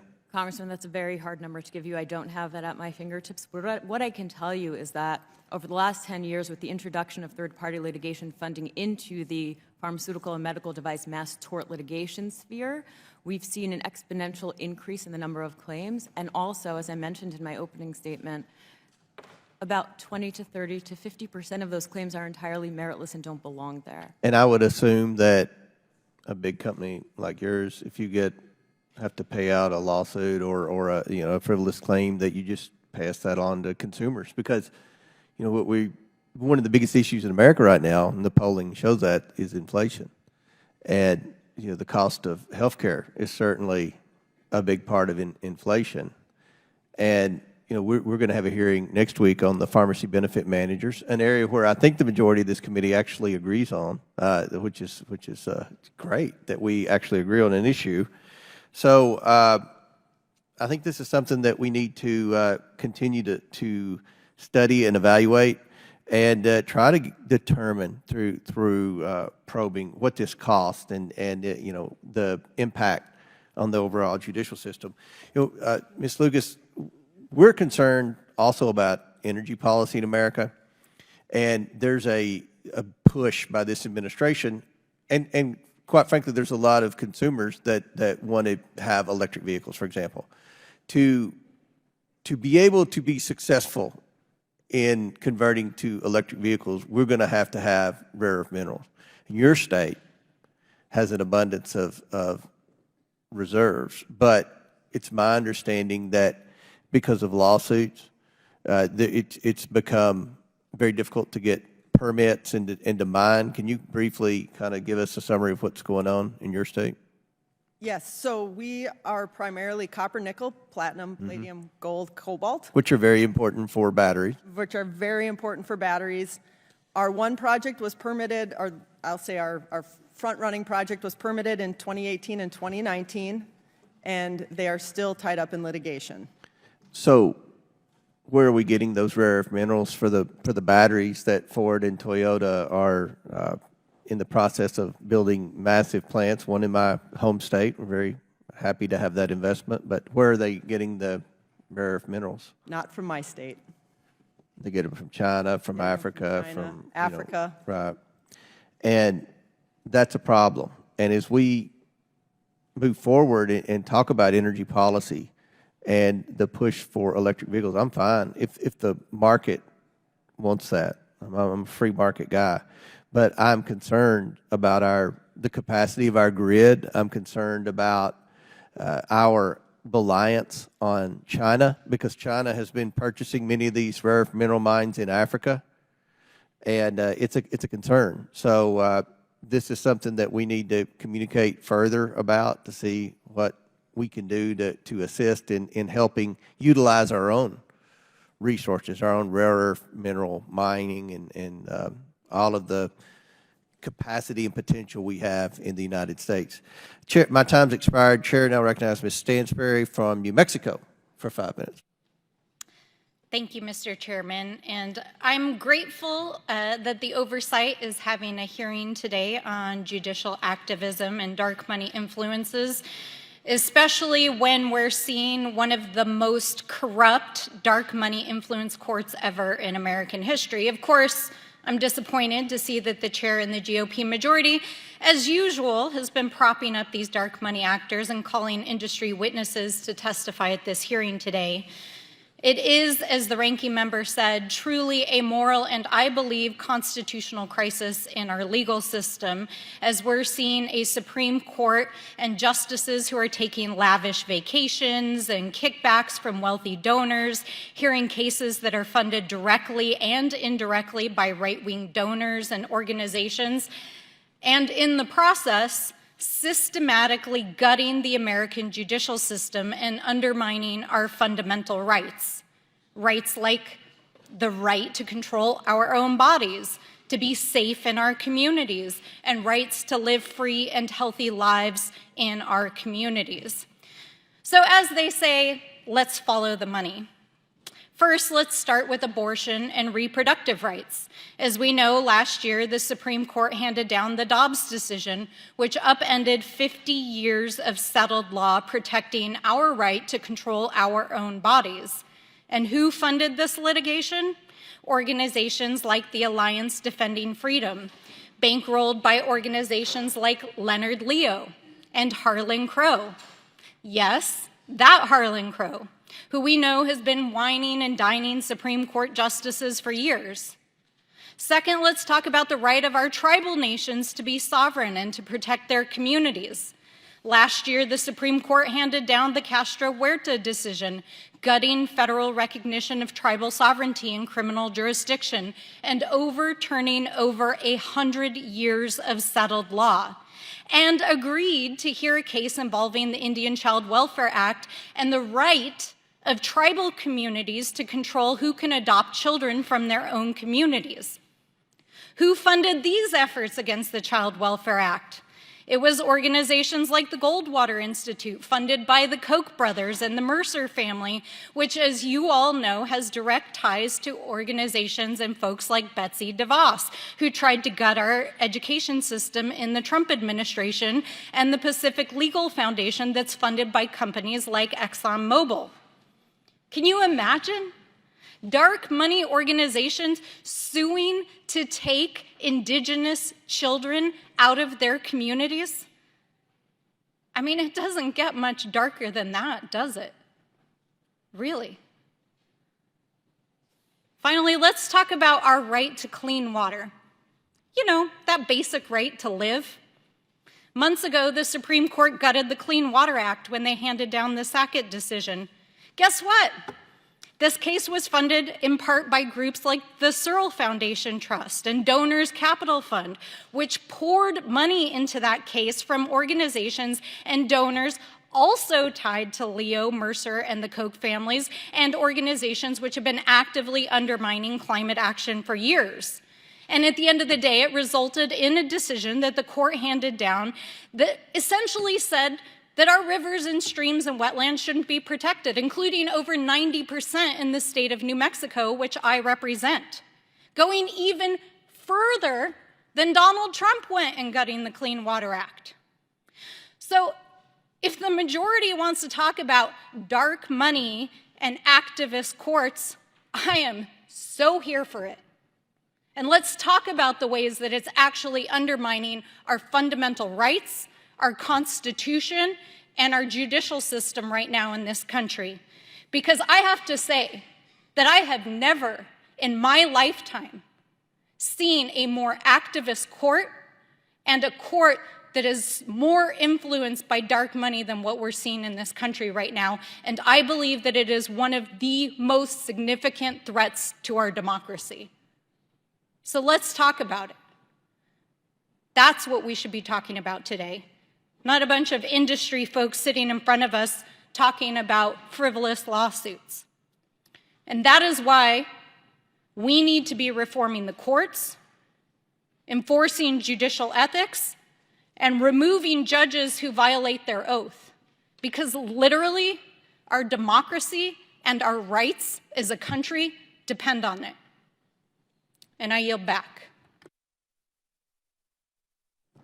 Gentlewoman yields. The gentleman from Florida, Mr. Donald, is recognized for 5 minutes for questioning. Thank you, Mr. Chairman. I think it's important to first note out for the record that the use of quote-unquote dark money, especially since 2020, has actually been dominated by my colleagues on the other side of the aisle.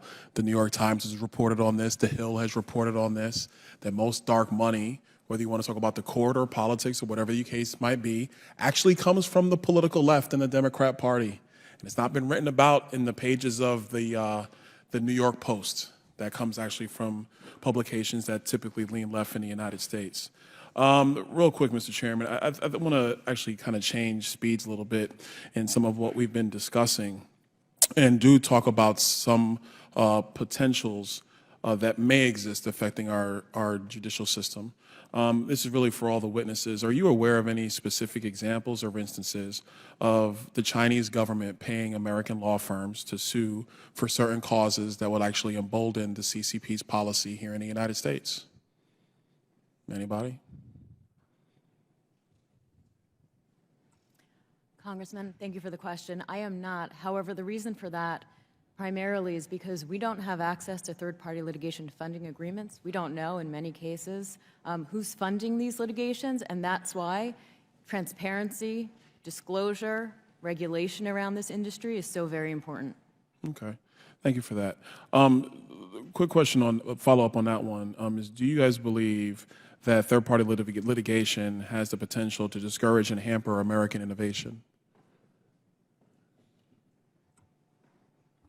Absolutely. I would look at the Gulf of Mexico as one of the most premier innovative energy hubs in the world. We're ready to deploy carbon capture and storage. We're ready to invest in hydrogen, offshore wind, oil and gas. We can do it all. But every one of those forms of energy, whether it's oil and gas, wind, carbon capture and storage, is subject to litigation, and that threatens the ability of the U.S. to be the leader when it comes to deploying and advancing new technologies, and it sends that overseas. Our companies are doing it, they're ready to do it, and they want to keep doing it, but the court system holds it up.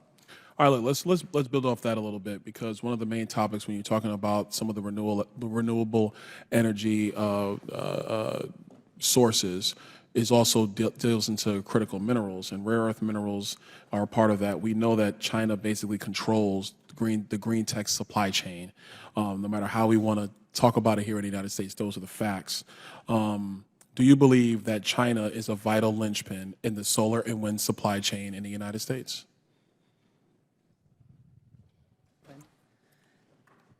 Yes. Thank you for that question. Right now, the vast majority of our renewable energy technologies come from China, and we have very limited manufacturing capability in the U.S. I'm proud to say our state has one and soon to be a second solar panel manufacturer, but a lot of their materials are still coming from China, and I hope we can be honest about that and think about how we change that situation. If we took China out of the supply chain equation, can the United States currently build an offshore wind farm?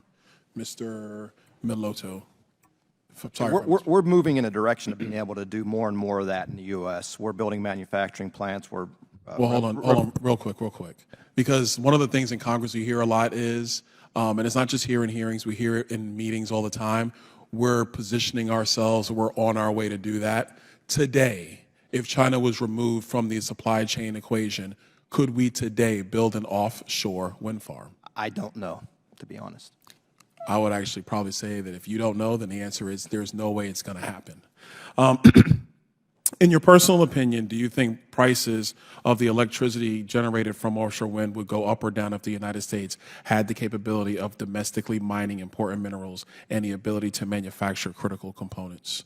So if we basically did it all internally here in the United States, do you think the cost per kilowatt hour would go up or down?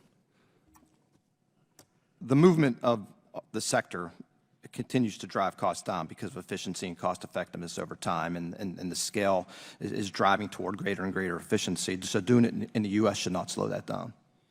Okay, all right. Listen, I think that's all I need right now. I think one of the things we should be concerned about, and Ms. Wayne, I think you said it initially, is that one of the issues we are clearly seeing with third-party litigation is that there are, quote-unquote, dark pools that are funding all kind of lawsuits on all kind of sides of the aisle. And I do think that there is some levels of transparency that we need to find around this, because we shouldn't be using the civil litigation system to create policy that frankly belongs here in the halls of Congress and in state capitals across the country. With that, I yield back.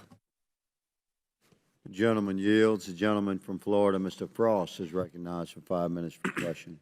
Thank you, Mr. Chairman. In my district in Central Florida, I've met with countless families, children, and seniors whose lives have been devastated by the opioid addiction and epidemic.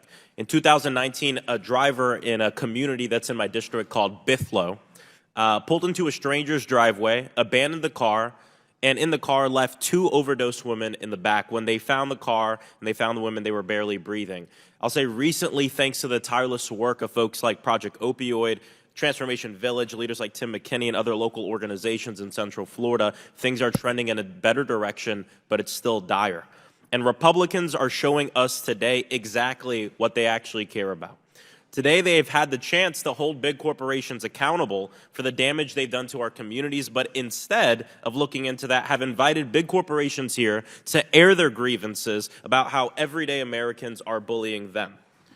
This is supposed to be the Oversight Committee, and so far, the only oversight we've done is into the municipality of Washington, D.C., into the president, nothing coming out of that, seeing Hunter Biden's dick pic. I mean, this is the stuff we've been doing here. And recently, more than 100,000 people have died from opioid overdoses in 2022, and pharmaceutical companies that push prescription opioids were partly responsible.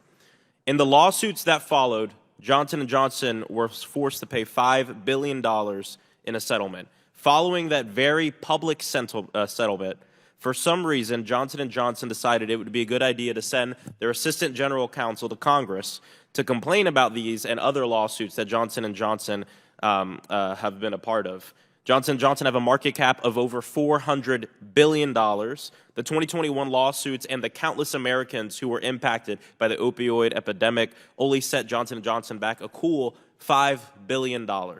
Yet today, my Republican colleagues turn a blind eye to the opioid crisis. They rather use the gavel to amplify corporate demands that seek to deny Americans access to the resources needed to hold corporations and companies like Johnson & Johnson accountable. Of the $26 billion that 4 major drug companies agreed to pay for their role in the opioid epidemic, about $2 billion went towards lawyer fees. Now, in this community in my district of Bithlo, the per capita income is roughly $30,000 a year. Ms. Steinmetz, I have some pretty straightforward questions for you. If someone in Bithlo, in my district, had a family member that was mismarketed opioids and suffered life-changing addiction or even worse, death, how would they normally seek redress from the pharmaceutical companies that were partly responsible for the mismarketing? Through lawsuits. Through lawsuits. If they got into this lawsuit, could they represent themselves? They would need counsel. But they have the right to also represent themselves, Yes, correct? they have the right to represent themselves.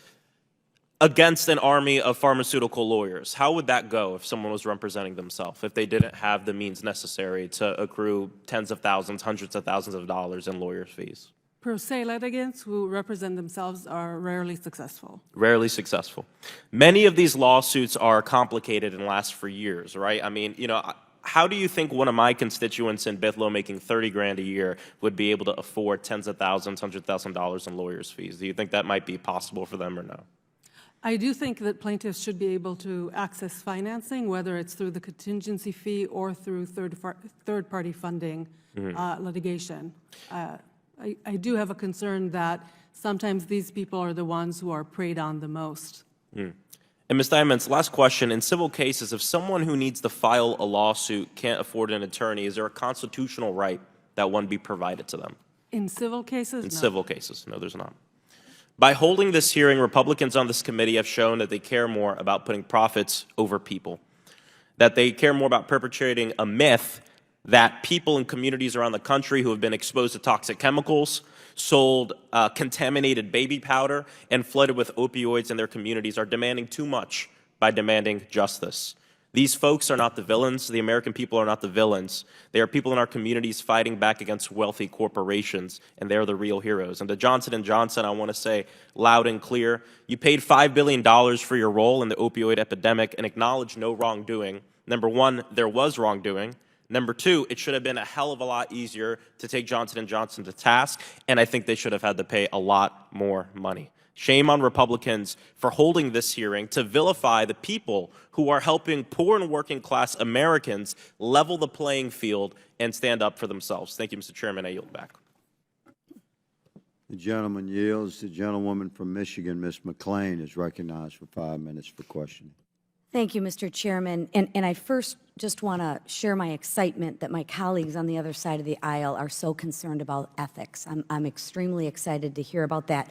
Since this committee has uncovered that the Biden family has received over $20 million from foreign nationals, and they can't say one thing they did to earn that money. So I'm looking forward to this ethics talk. But I'd prefer to talk about something that maybe we can agree upon and move and get some clarity around. I think we all can agree that the lack of transparency in third-party litigation funding is concerning, whether it's dark money on either side, right? That's never a positive. The lack of monetary reporting requirements in third-party litigation funding opens the door for foreign entities, this is my concern, for foreign entities to influence the U.S. court proceedings for their own political and perhaps monetary gain. Foreign adversaries could access, I believe, privileged information, including sensitive government information, patents, or confidential business information via the litigation process because of the lack thereof of transparency. So my question, Professor Steinitz, is, are there loopholes in the current legal system by which a foreign adversary, such as China, could gain access to highly confidential information via the discovery process? The discovery process does allow litigants to seek the information of their adversaries, and so that is a possibility. Okay, so yes, so we should all be concerned that there are loopholes that our foreign adversaries could gain access to critical information that may end up hurting us. Could this impact U.S. companies' intellectual property or even our national security with this information that they could obtain?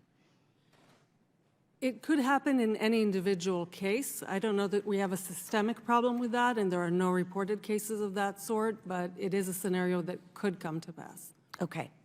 Do you believe that updating reporting requirements, disclosing lawsuit funding sources could be a potential remedy for this situation? Yes, clarifying under what conditions third-party funding should be disclosed would be helpful. Let me ask my question in a different way. What would the harm be in updating the reporting requirements for disclosing lawsuit funding? What would the harm in that be? The harm could be if there's over-disclosure. So, for example, requiring plaintiffs to disclose how much finance is available for them to pursue their claim is oftentimes not relevant and can be misused in a given litigation context. Thank you. In 2022, 14 state attorney generals sent a letter to Merrick Garland that stated foreign countries such as China and Russia could use third-party litigation funding to fuel targeted lawsuits designed to weaken U.S. national defense companies in the business of protecting our national security interests. Likewise, costly litigation aimed at sabotaging major energy sectors that are vital to our economy poses a direct threat to our economic security interests and global independence, end quote. Mr. Melito, can you explain how costly litigation is already impacting our economic security and weakening our energy independence? Yeah, the U.S. has risen from being energy scarce back in 2009, producing like 5 million barrels a day to close to 13 million barrels a day. And that's shaken the world markets. Geopolitically, we're in a much more powerful position today than we've ever been in when it comes to energy. And we could see Ukraine, Russia, how Russia uses it. We know China wants to dominate energy, and Iran, Iraq, you name it, they use energy as a tool.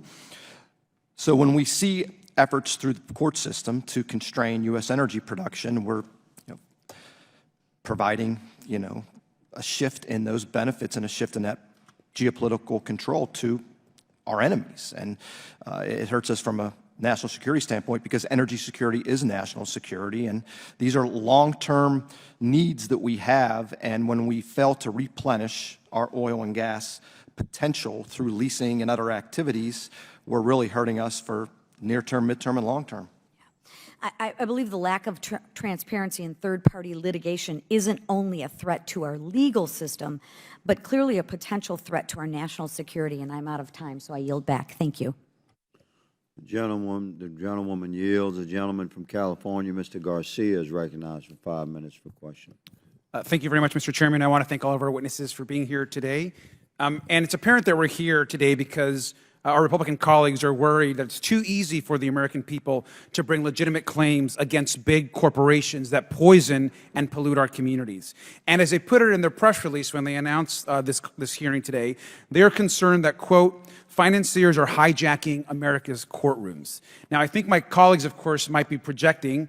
Big corporations, as we all know, are doing just fine. Meanwhile, Republicans are willfully ignoring the fact that wealthy conservative donors are lavishing gifts on the conservative justices of the Supreme Court. So if they want to talk about money in the court, let's talk about Justice Clarence Thomas and the many allegations of ethical lapses and conflicts of interest that came to light just a few months ago. So we're going to keep this simple. Now, first, I have a photo here. We see Justice Thomas with his very generous friend, Harlan Crow, who we've heard a lot about. We know that Crow is the conservative billionaire who has poured enormous amounts of money into Republican causes, funded right-wing advocacy organizations, including those, of course, run by Justice Thomas's wife, Ginny Thomas, who's had, of course, cases before the court. Now, some of these gifts that have been given to Crow by Thomas, let's list those. Justice Thomas regularly stays at Harlan Crow's private lakeside resort in New York, which I hear is very lovely.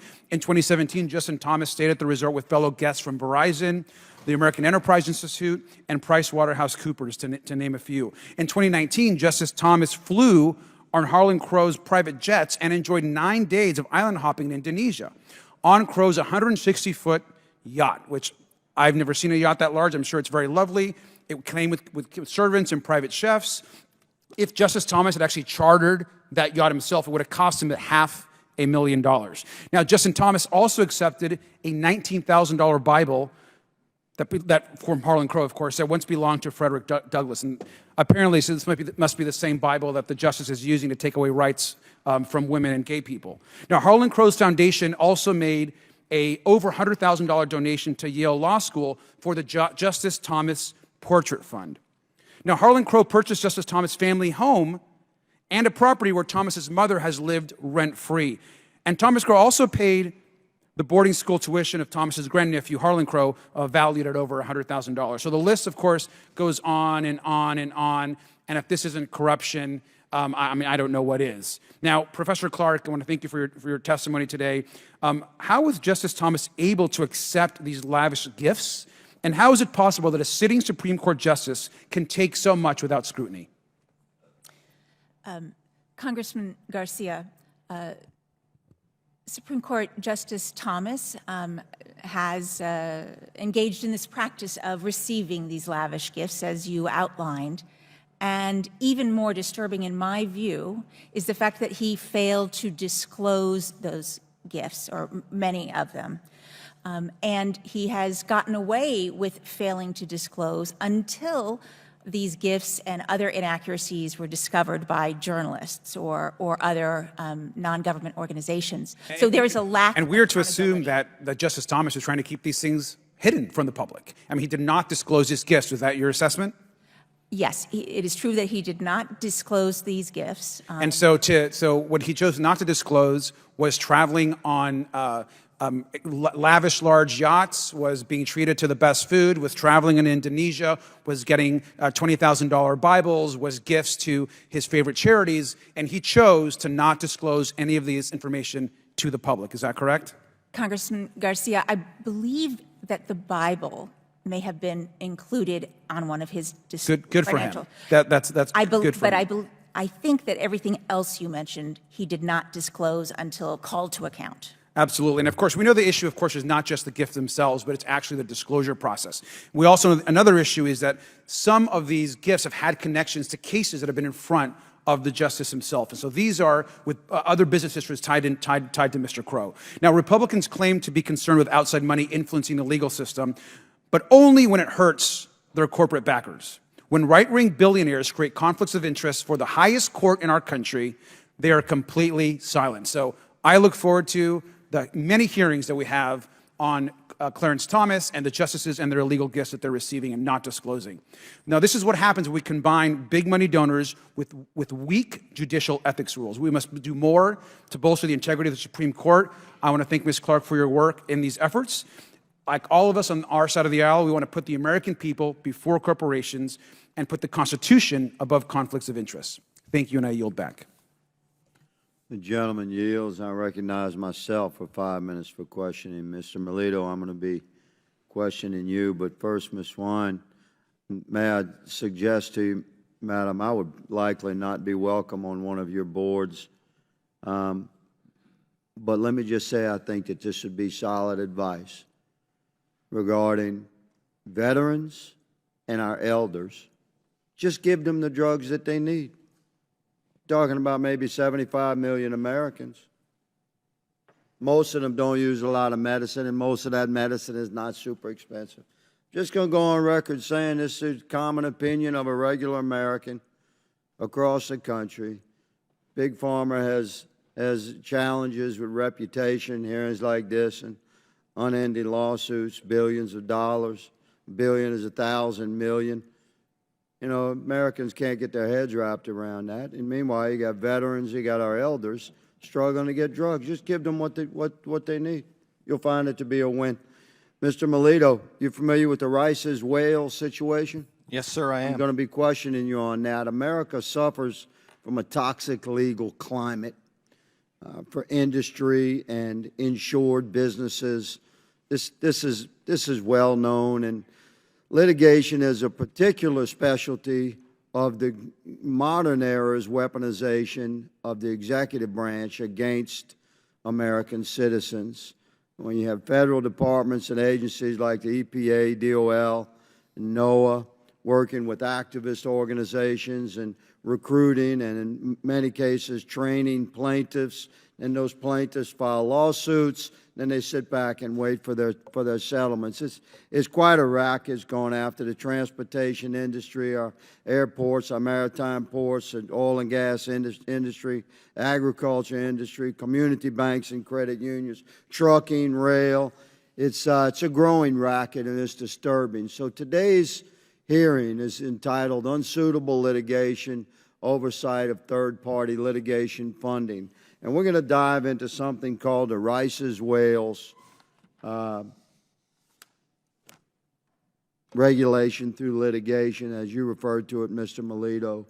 So by background, earlier this year, a coalition of environmental protection groups filed a petition with the National Oceanic and Atmospheric Administration, NOAA, to establish a year-round 10-knot, that's about 11.5 miles per hour, vessel speed restriction zone and other vessel-related mitigation measures in the Rice's whale core habitat area, which is a large swath of the Gulf of Mexico.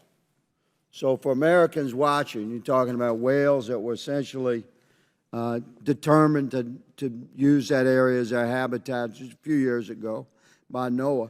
This is the major corridor for commerce in the Gulf of Mexico. They're talking about keeping vessels at under 10 knots and talking about them not operating at all at night. It would be like a death blow to American industry. You think inflation is bad now. If these rules go into effect, it's going to be exponentially worse. So, Mr. Melito, you stated that the agreement does two things: removes millions of acres from the upcoming offshore lease and sale in Gulf of Mexico for oil and gas, and places new unwarranted restriction on oil and gas activities in that region, and targets things like vessel speed. Explain to America, please, why this example of regulation through litigation is bad for every American. Well, right now, it's preventing our industry from being able to produce the energy that our country relies on for a high quality of life. It impacts jobs for everyone along the Gulf Coast and in states throughout the country that support that region, and it eliminates the ability for the government to get billions of dollars in funding for Land and Water Conservation Fund, urban parks and recreation, for coastal restoration, national parks. It has a huge impact on that. That's just a short term. In the long term, you're looking at an entire barrier put across the entire Gulf of Mexico, from the Texas-Mexico border all the way around to the Florida Keys, where vessels are going to be impacted in a way that that whole region is going to have its commerce disrupted, and that'll ripple through the U.S. economy. Thank you, sir, for that clarification. Ms. Wine, did you like to respond to my suggestion for your board? Congressman, thank you for the suggestion. Johnson & Johnson believes in accessible and affordable health care. As evidenced by the fact that our net prices have declined for the past 6 years. I urge you to look at our 2022 transparency report that's available on our website, but I thank you for the comment. Yes, ma'am, and thank you. And I urge you and your company to look at American veterans and elders through a special light. They're treasures for us. Let's take care of them. I yield.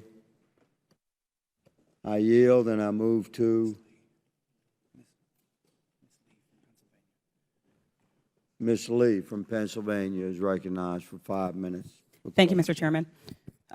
While I'm thrilled with any and all opportunities to talk about judicial ethics, I also find it very telling that my Republican colleagues only want to discuss it when corporate CEOs are the so-called victims, not when dark money funded and fueled the overturning of Roe, or the rollback of LGBTQI plus protections, or the reverse of student loan relief and the end of race-conscious college admissions, not when it was revealed that two of our most right-wing Supreme Court justices, Alito and Thomas, had been bought and paid for by billionaires like Harlan Crow, who, among other things I'll get to shortly, footed the bill for Justice Thomas's flights and private jets and lavish vacations.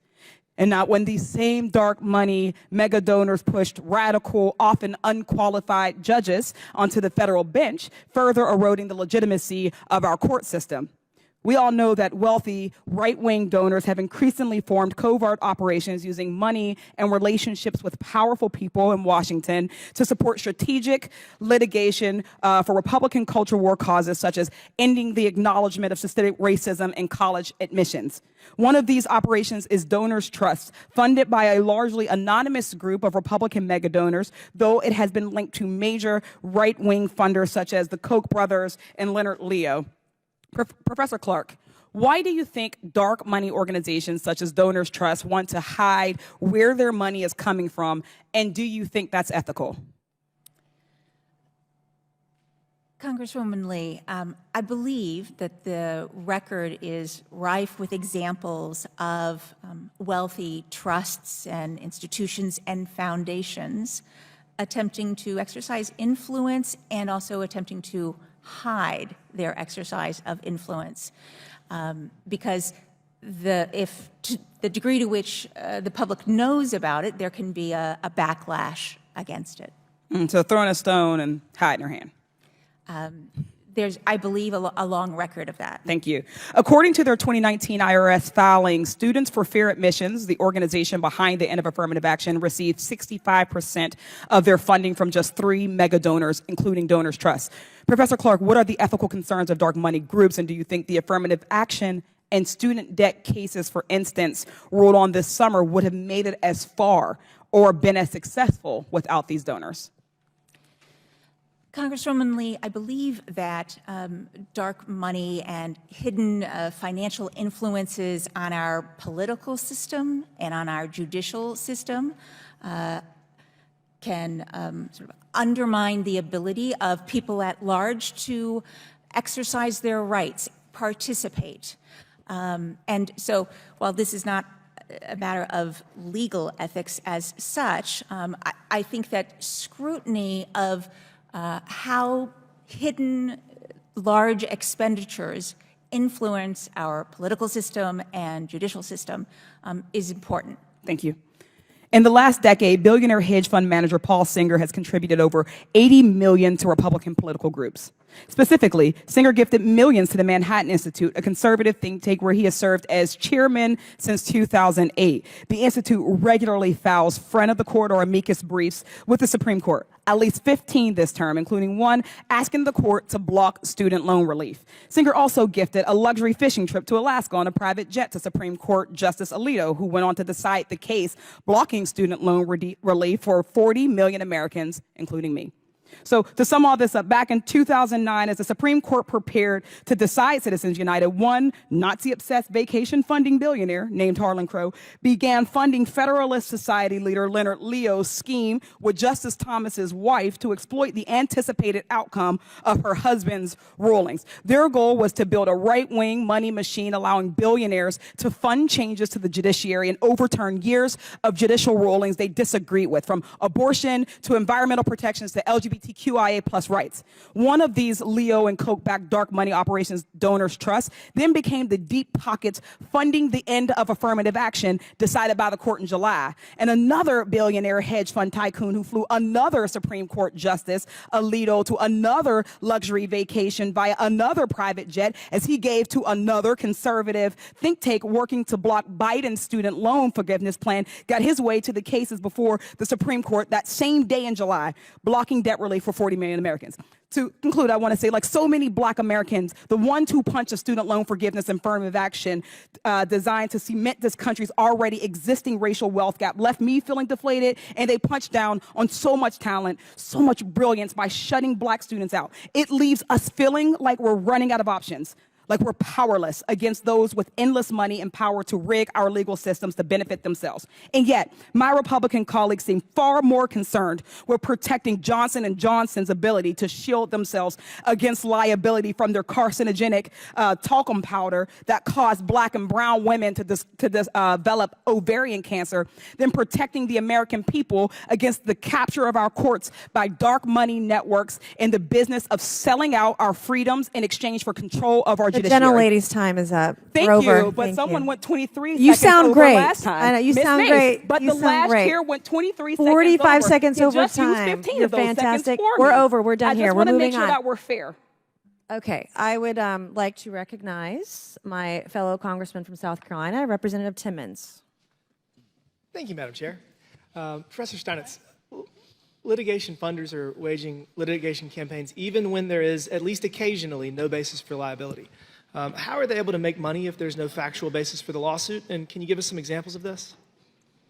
Well, in funding individual cases, there's generally no money to be made from funding non-meritorious cases or cases without a factual basis. But when cases are aggregated, either through the mass or class tort system or through portfolios, it's possible to increase profitability just by increasing the size of the pool.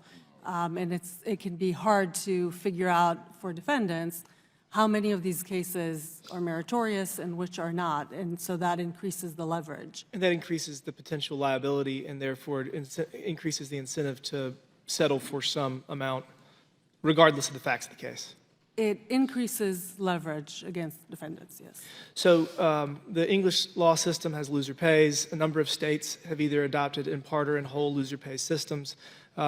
Would it be reasonable for Congress to consider some sort of a loser pays model if certain thresholds are met?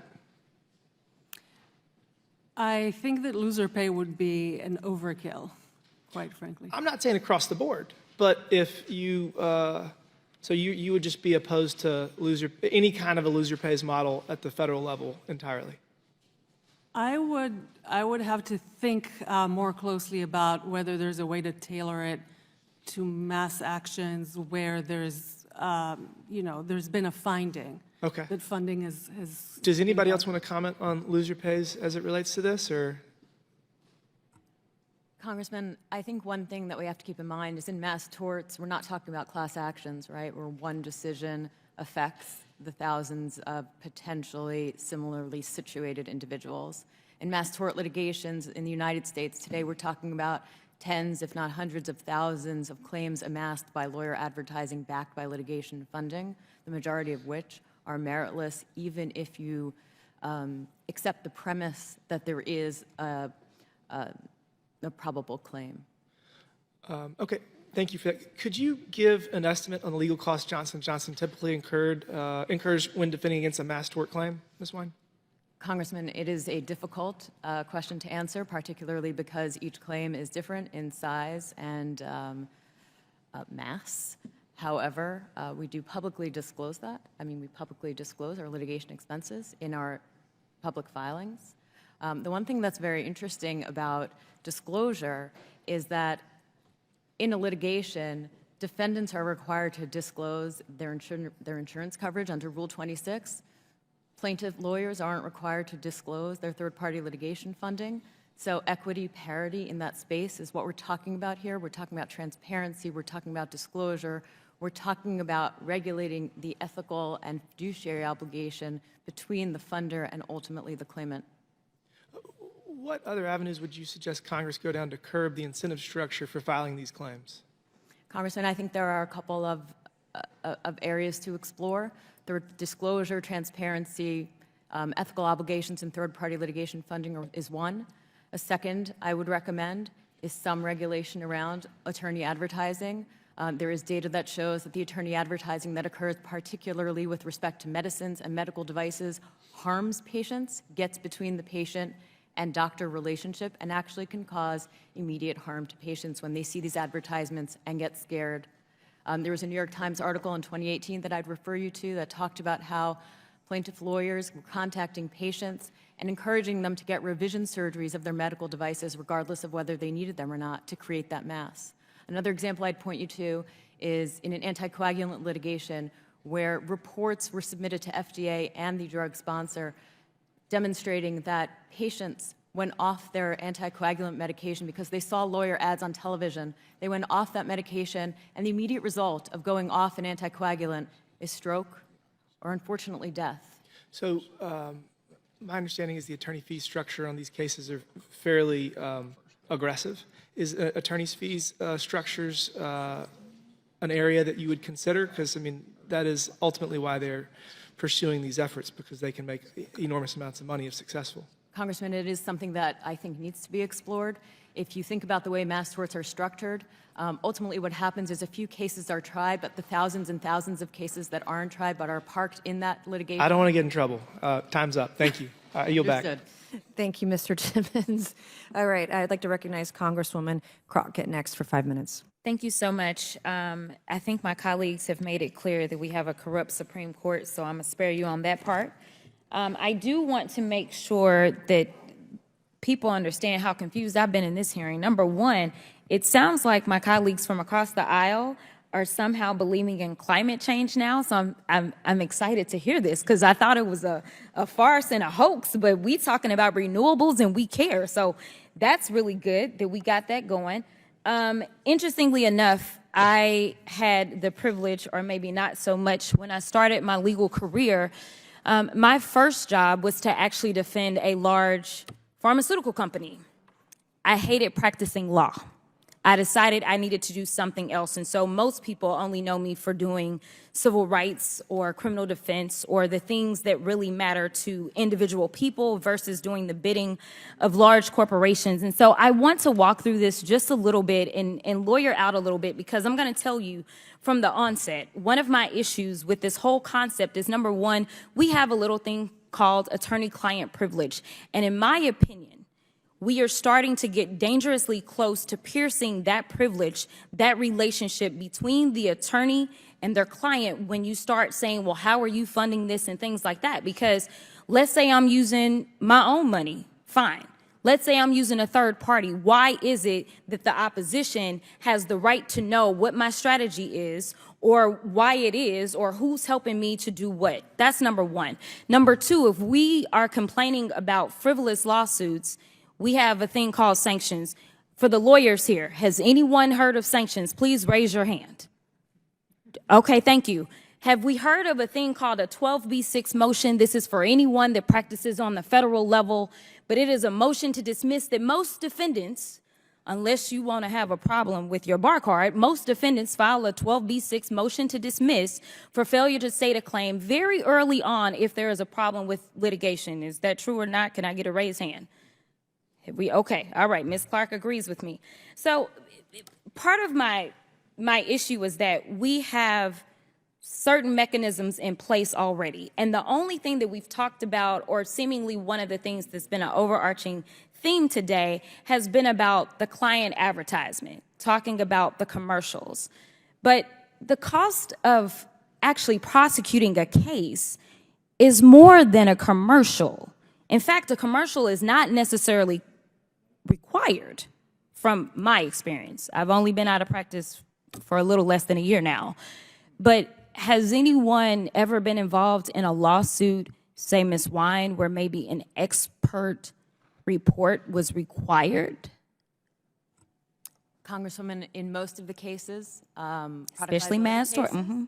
Expert reports are required. Okay. In addition, in all mass tort cases today, millions, if not hundreds of millions of dollars are spent on advertising. I hear you, because you have made that clear, but the reality is that people use third-party financing for things other than just advertising. And let me be clear, it's not just going to affect Johnson & Johnson, who last time I checked is doing okay on their profits, but as I switch over and talk about my life as a civil rights lawyer, a lot of times you have a family who has someone who has potentially been killed by law enforcement. And a lot of times we don't necessarily have the money to front for all the experts that are required just for you to have your day in court.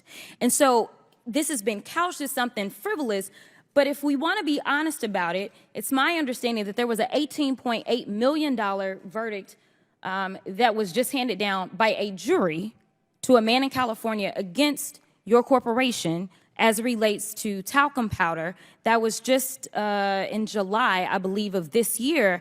And so this idea that the third-party financing or seeing something on TV somehow then validates the claim. They still have to go through court. They still have to have expert reports. They still have to have attorneys. They still have to make sure that they take depositions. They still have to go through the entire discovery process. And a lot of times, at least in my experience, when it comes to defense, you end up with so much paperwork that you may end up needing a doc review team to go through all of the paperwork that is thrown on a simple plaintiff that may not have a large law firm that is behind them. And so what we are doing is saying if you have money, then you can access justice in this country. But if you don't have money, oh well, because we want to make sure that we know where your money is coming from, and that's just not fair. And the one thing that justice is supposed to be that unfortunately we still are trying to get to in this country, justice is supposed to be blind. And unfortunately, I believe that this is the wrong venue. This is also the wrong body, because we do have bar associations. We do have courts and judges that have the ability to issue sanctions, that have the ability to dismiss cases. And if we have some issues with the qualifications of judges, which I do, we know who we need to talk to about that as well. With that, I will yield. Thank you. I would now yield 5 minutes to Congressman Frey. Thank you, Madam Chair. You know, I wear, prior to Congress, I kind of have, I would say, an experience on both ends of this, right? Both as a practicing lawyer and as a member of the General Assembly. From a practicing standpoint, I often saw times where a client or a prospective client might actually have a really great case in whatever they're doing, but they don't have the financial means in which to challenge or to get to a trial. You always quote a fee based on what you think it might cost to get to a trial. Because once you're in, it's oftentimes hard to get out as a lawyer if your client's not paying. On the flip side, in the State House, I saw times, in Ms. Mace's district as an example, where the state of South Carolina paid an environmental group $5 million not to challenge the dredging of the Port of Charleston. It was kind of a pre-suit agreement, and we've seen this a lot. We've seen where third parties, at least on the state policy side, where environmental groups will come in and challenge a permit for a road construction project, or construction of a shopping mall, whatever the issue is. And at least in South Carolina at that time, there were so many cases devoid of actual facts that if they were tried that day, if everything was on the table, they would have not succeeded on the merits. But it is always the threat of litigation, the threat of the delays in a project that really concern me. And so when we talk about third-party funding, you know, I'm kind of struck.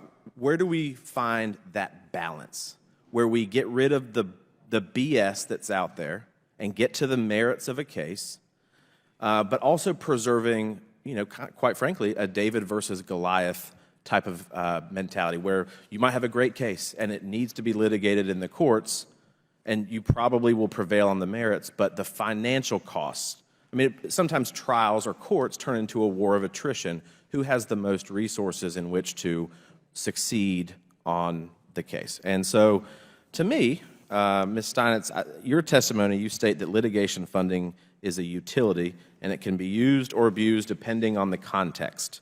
Do you believe that there is a line that can be drawn around third-party funding, and if so, where might that be? Well, there's a bundle of issues with respect to litigation funding. So one issue is disclosure, and that has to be context specific, and it may be best to empower, but also leave it to judges to tailor it to the specific context. There's issues with plaintiffs losing control, and that requires imposing ethical obligations on funders so that we have a realignment such that clients have the same... Can you speak into the microphone, yes, please, so we hear you? So that, then I can't see the congressman, but yes. So that we have a realignment that we had before third-party funding entered into the space, so that whoever's on the plaintiff's side, lawyer and funding, has ethical obligations towards the party that they're funding. So that's another issue. So there's multiple issues that would need to be addressed. Well, on the ethical thing, just curious, do you think that those exist right now on the defense side? So on the defense side, oftentimes you see maybe an insurance company come in. Do you think that their standards are very different than the plaintiff's world?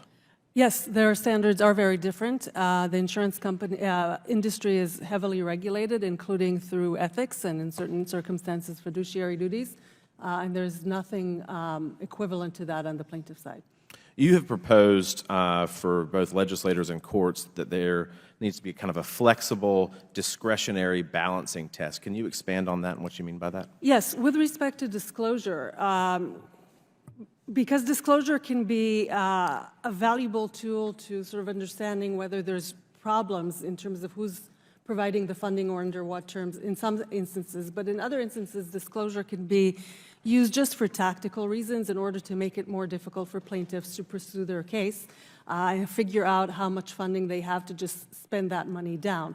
And so it's very hard, in fact impossible, to just draw a clear line that would be applicable and fair in all cases. So it's best to let judges and empower judges to balance the various private and public interest of all of the litigants and the court system with respect to the type of case that is before them.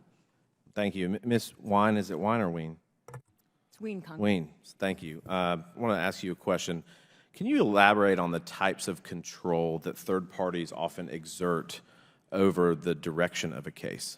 Congressman, it's hard to tell you the answer to that question because we don't generally have access to the contracts that set forth those control provisions. But what I would say, in the interest of time, I direct you to the Cisco v. Burford case, which gives us some insight, the IMF Bentham Best Practices Guide, the White Lily case, the Bowling case. Those give us some insight into the control that can be exerted. Thank you, Madam Chair, and with that, I yield my time.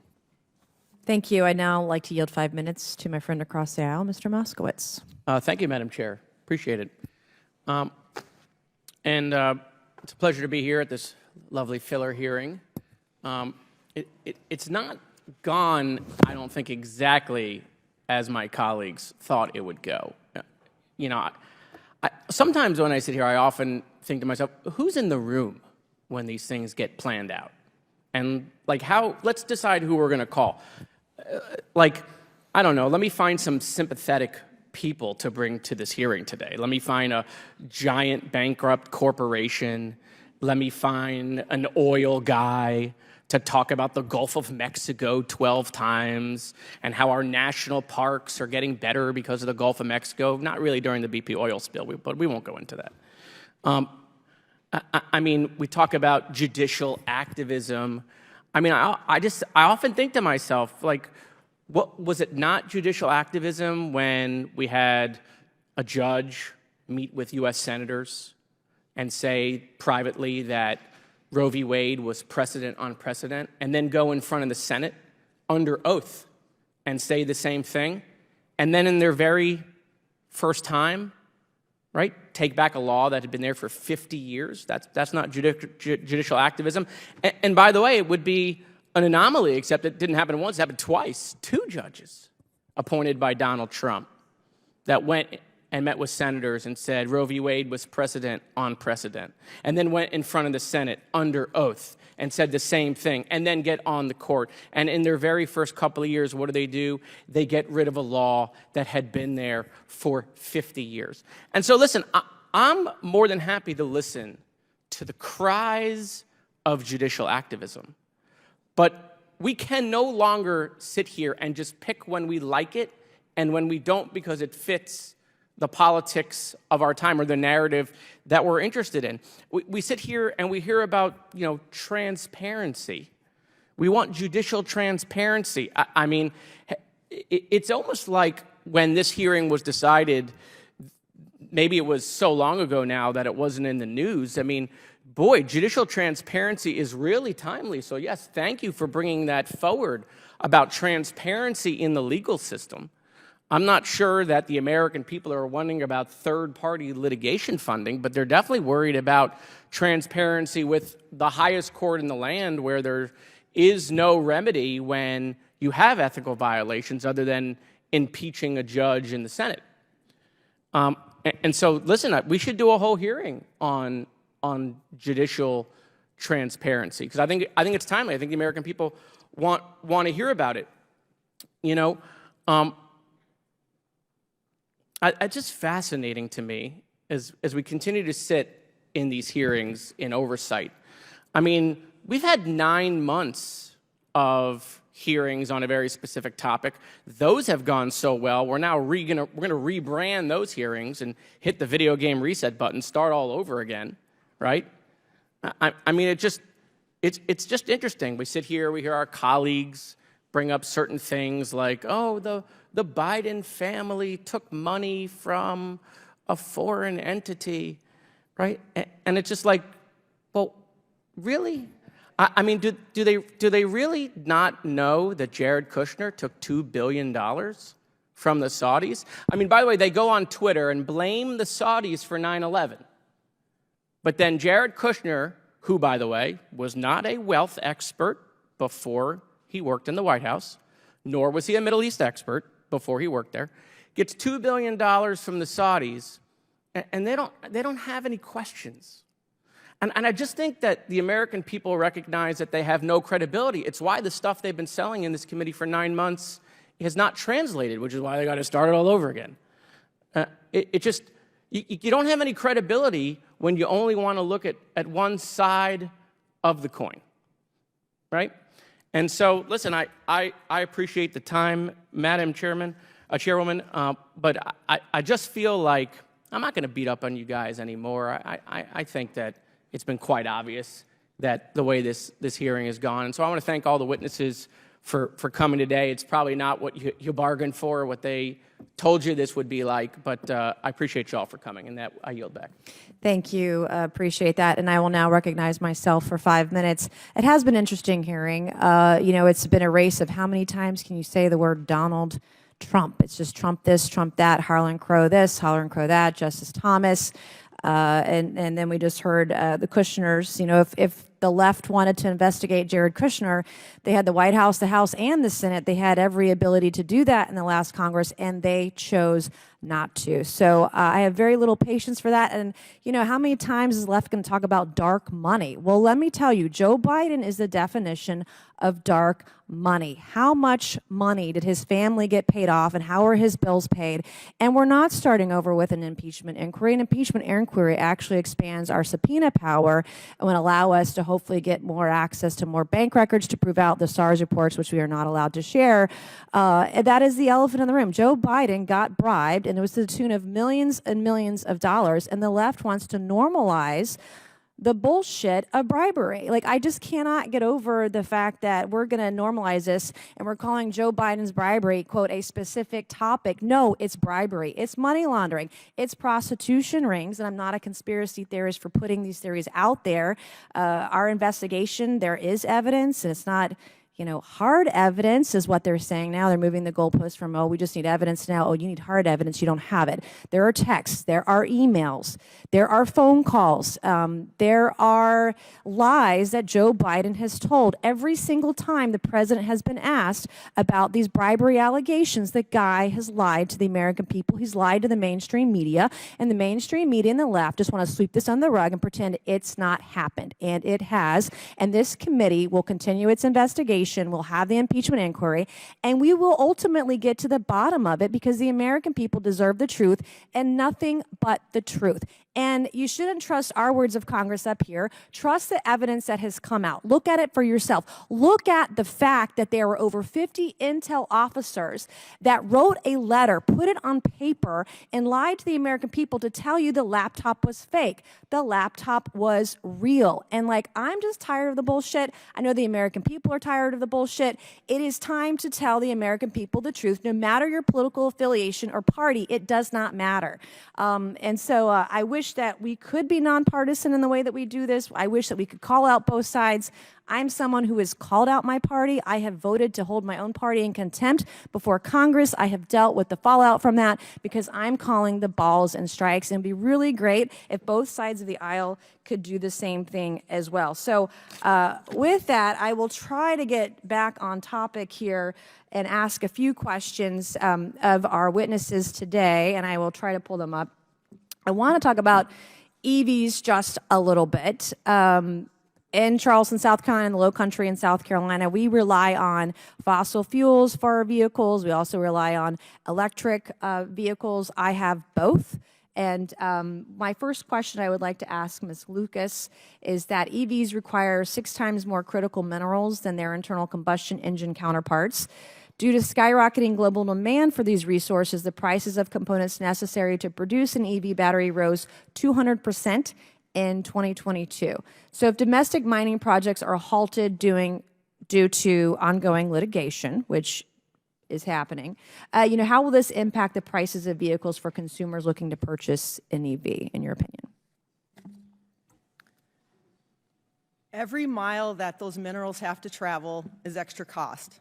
Every mile that those minerals have to travel is extra CO2 into the atmosphere. So the cost isn't just about what we as consumers pay. Mm-hmm. The cost is what our conscience pays as who is digging those minerals up out of the ground and what protections are in place.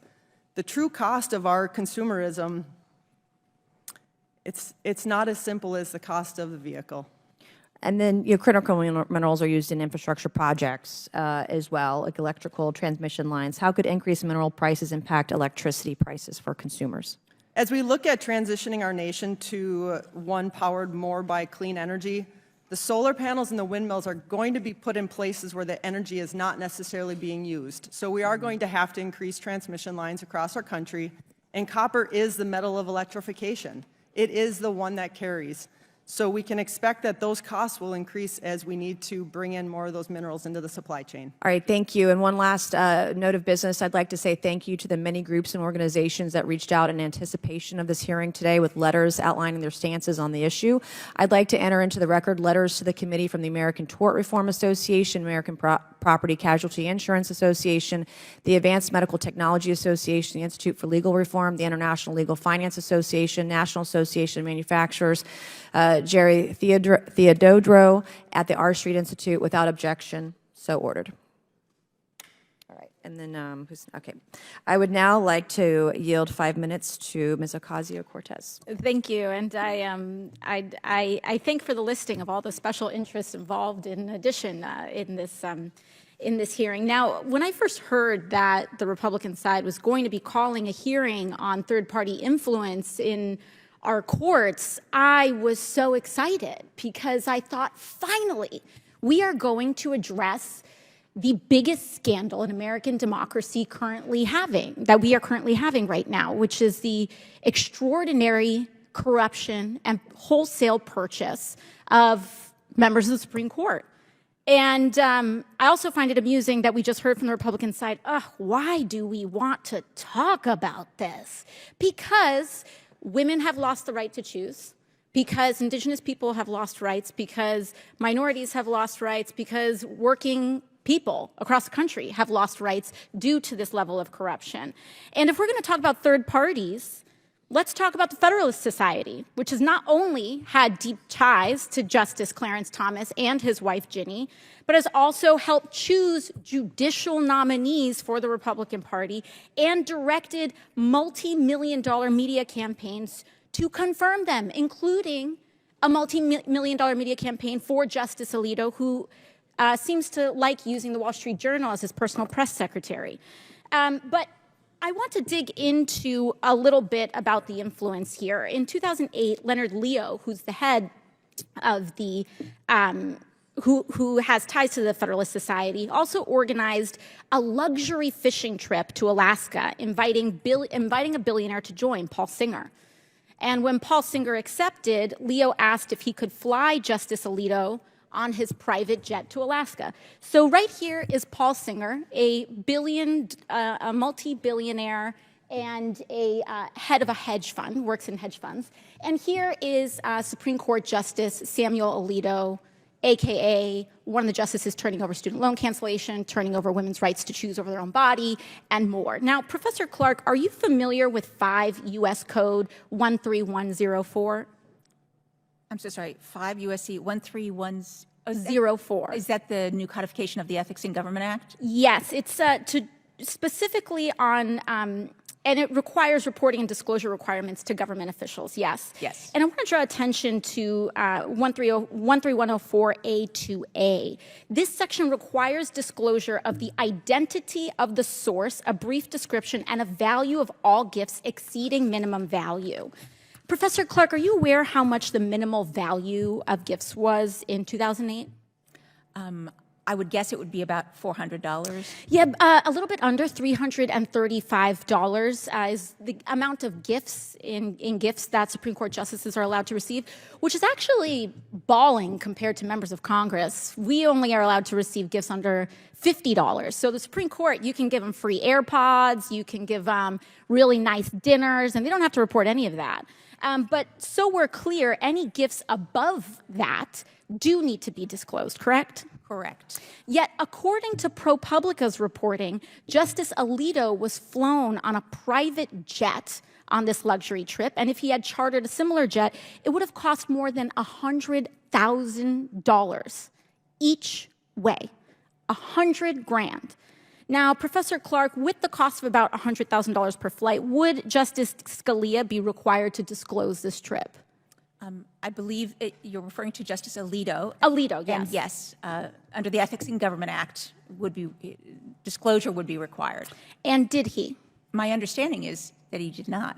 He did not. So we have a billionaire who runs a hedge fund with business before the court. In fact, we saw several cases before the court. And on top of that, he also had 3 days at a luxury retreat, which would charge over $1,000 a night. And he didn't disclose that either.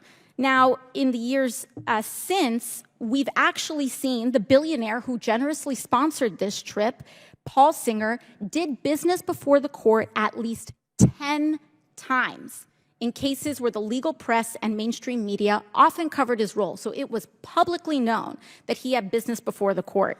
And in 2014, in fact, Justice Samuel Alito, along with the court, agreed to resolve a vital issue in a decades-long battle between Singer's hedge fund and the nation of Argentina. And do you know if Alito recused himself from this case? I believe he did not. He did not recuse himself from this case.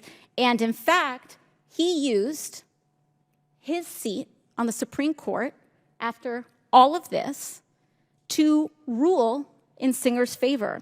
And following the decision, Mr. Singer's hedge fund was ultimately paid $2.4 billion because of this ruling. Not a bad return on investment for a fishing trip there. Now, Professor Clark, would a federal judge in a lower court be required to recuse themselves? The gentlelady's time has expired. May I answer the question, sir? I think the discretion of the chair, yes, you can answer the question. Thank you, sir. Yes, there's a federal statute, I believe it's 28 U.S.C. 455, that does require recusal by both justices and judges under certain circumstances. Thank you, and I yield back. Thank you. The chair now recognizes the gentleman from Tennessee, Mr. Burchett, for 5 minutes. Thank you, Mr. Chairman. Professor Steinitz, did I get that right, ma'am? Is your mic turned on? Yes, sir. Okay, thank you. And don't call me sir, ma'am. You're fine. You got to call these other knuckleheads sir and ma'am, but just I'm good with Tim. Thank you. Are there federal laws that are requiring the disclosure of third-party litigation financing? Currently, there are no laws that directly require that, no. Do you know the total number of litigation investors operate in the U.S.? No, the total number is not known. Okay. Do you generally know the rate of return for these investors? No, that's also private information. Okay. Do you know the total amount of funding in the third-party litigation financing industry? There are only estimates. Just estimates? Correct. Would you share some of those estimates with us? Or are you allowed to, that'd be, I'm not a lawyer. I know there's a word for it. I've seen it on television, but guessing or something. I'm not guessing, but all right. Well, Professor, let me ask you this. Have you heard of a company called Burford Capital? I have, yes. Yes, ma'am. Are you aware that in 2018, Burford Capital reached an agreement with a sovereign wealth fund to provide over $1 billion in capital for Burford's litigation investments? I have seen a press release, yes. So what these folks do is they just invest in these things and hoping for a return, obviously. Correct. Yes, ma'am. So foreign countries can fund U.S. litigation. They can invest in third-party funders that invest in litigation in the U.S., yes. Yes, ma'am. So would this mean that foreign adversaries and other bad actors could potentially exploit our litigation system to advance their home industries? Potentially, yes. Could litigation funded by foreign adversaries potentially delay technology critical to national security? Potentially, yes. Could third-party litigation funding potentially allow foreign adversaries to access privileged information? Potentially, yes. Without federal litigation or regulations, excuse me, is it possible to determine the extent to which non-U.S. persons or entities are engaged in third-party litigation funding? No, without regulation, there's no way to do so. Okay. Okay, Professor, let me ask you this. Are you aware in 2018 that the Biden administration settled a lawsuit with the Sierra Club and other environmental groups that sued the National Marine Fisheries Service? I am not familiar with that, no. Okay. You know who pays when the government settles a lawsuit with a plaintiff? The taxpayer. The taxpayers, yes, ma'am. Thank you. See, that was called a leading question. If you didn't know that, I do know that. In cases where a plaintiff successfully sues the government, who pays the judgment? Successfully sues the government, the taxpayer, ultimately. Yes, ma'am. So foreign adversaries and other bad actors could fund litigation threatening national security and then have it paid off by the American taxpayer. If they're litigating or funding litigation against the U.S. government, yes. Okay.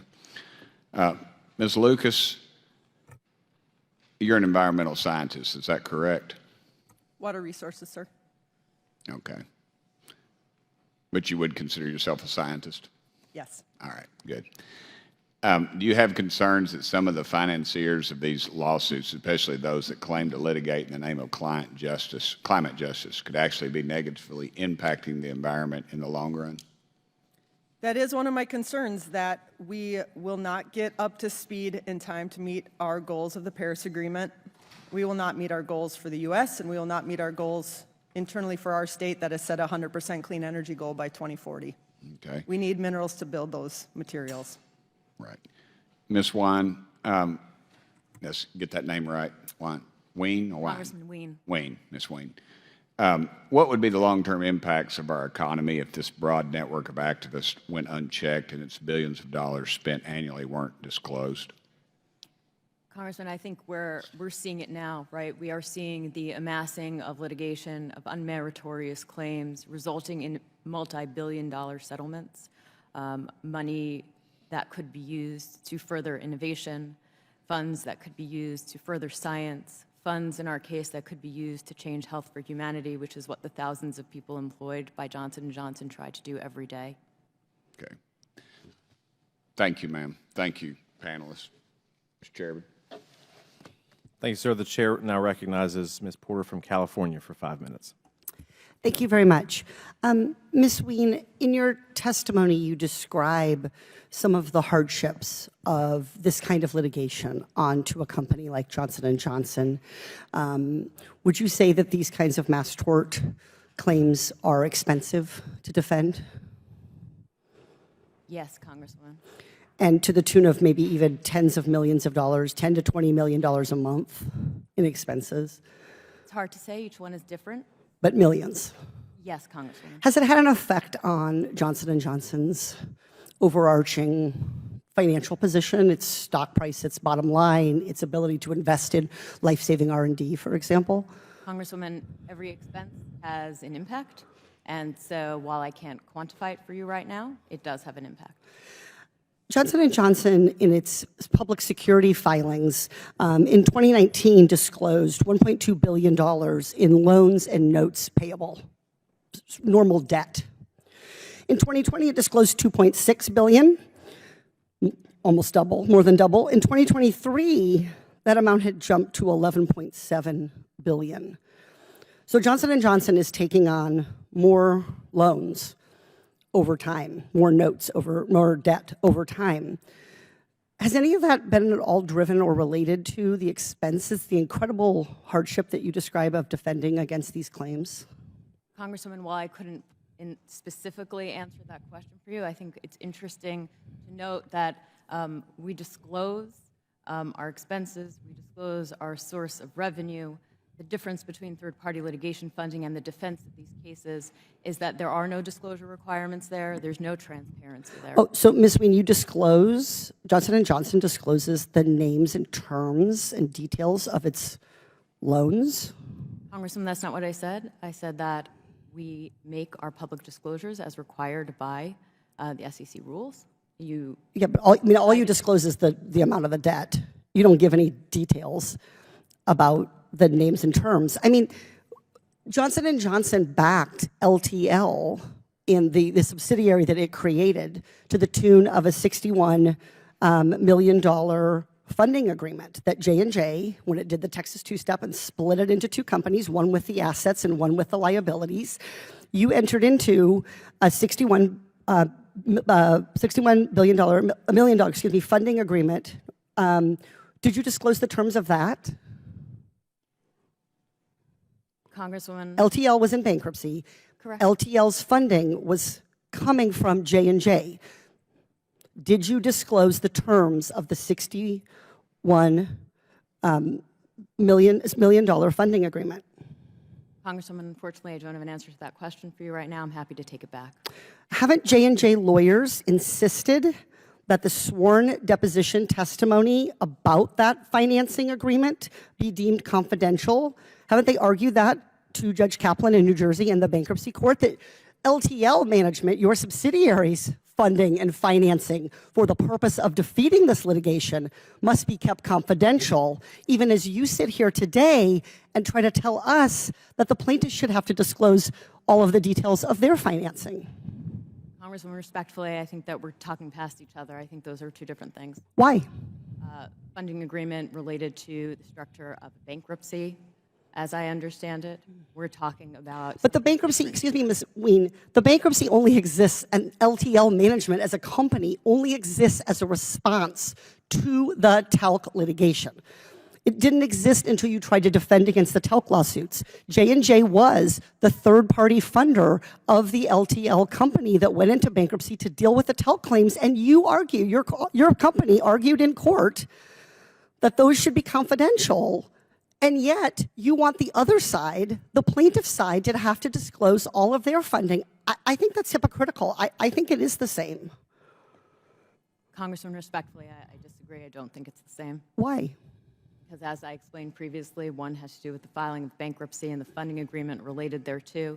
The other has to do with the pursuit of third-party litigation funding that is intended... J&J, pursuant to the bankruptcy, J&J was a different entity than LTL. That was your choice. That was your structuring choice, to split those companies and create two separate entities, which made J&J a third-party funder of the LTL litigation.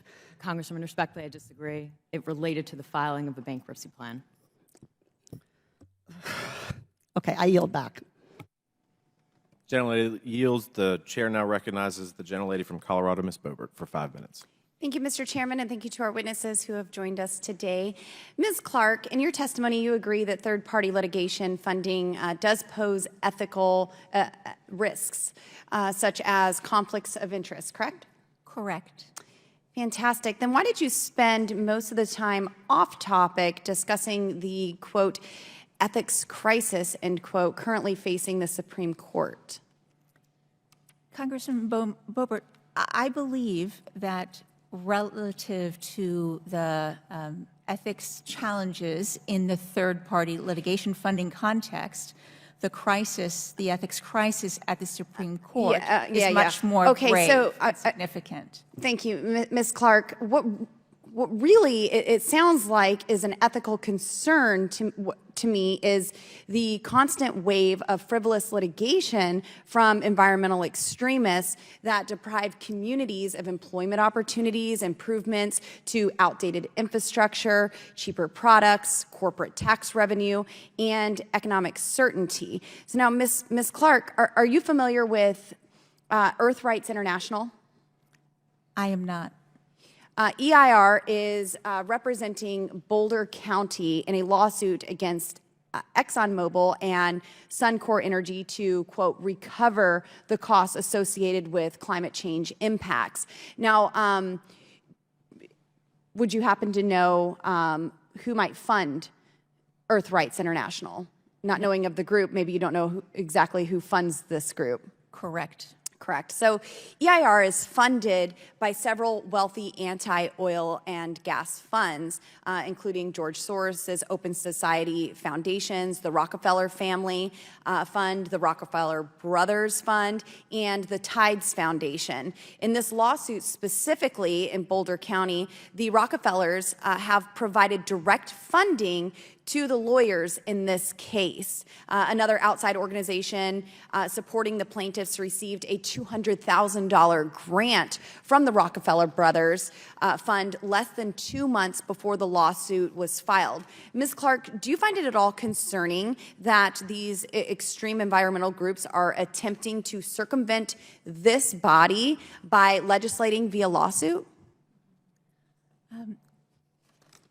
Anytime a third party has a financial arrangement to finance legal fees, there is a potential for conflict of interest, and there are rules to address it. But beyond that, I'm not familiar with this particular group. So I would see this as them attempting to circumvent this very body, just via lawsuit and our legislative process. In this Soros-funded lawsuit, ERI is making a baseless claim that oil companies are responsible for the destructive wildfires ravaging across my home state without a single mention of the several wilderness area designations. Now, a wilderness area designation prevents us from actually managing our forests, and they make it impossible, in fact, to actively manage that land. These policy decisions are debated and discussed by experts in congressional committees, which Democrats and Republicans agree we need to actively manage our forests, and that's why the founders gave this authority to Congress, not the Rockefeller families, to sue job creators, to shut down operations that will only hold up critical energy development projects for years, especially in my state, increase project costs, contribute to skyrocketing gas prices, and discourages future development. My communities that I represent in Colorado's 3rd District are literally being regulated into poverty because of these extremist environmentalist groups and their lawsuits that are circumventing our job here in Congress. Now, Ms. Clark, do you know how many jobs depend on the survival of the oil and gas industry? I do not. The oil and gas sector supports 69,000 direct jobs and 271,000 indirect jobs in my home state of Colorado. These are very good jobs. They're good paying jobs. And out west, George Soros and the Rockefeller families are trying to destroy in an attempt to legislate through the courts. This is a huge problem, and if they fail, at least they can go home as winners with a taxpayer-funded settlement. Do you know how much money federal government agencies spend settling these ridiculous lawsuits? May I answer? Yes, you can. I do not know. So former Director Ash testified that the agency spent approximately 75% of its listing program budget on, quote, substantive actions required by court orders or settlement agreements from litigation. 75%. Now, that sounds like a very real ethics crisis to me, Ms. Clark. Mr. Chairman, I yield. Thank you. Thank you. Pursuant to the previous order, the chair declares the committee in recess subject to the call of the chair. We plan to reconvene 10 minutes after votes. The committee stands in recess.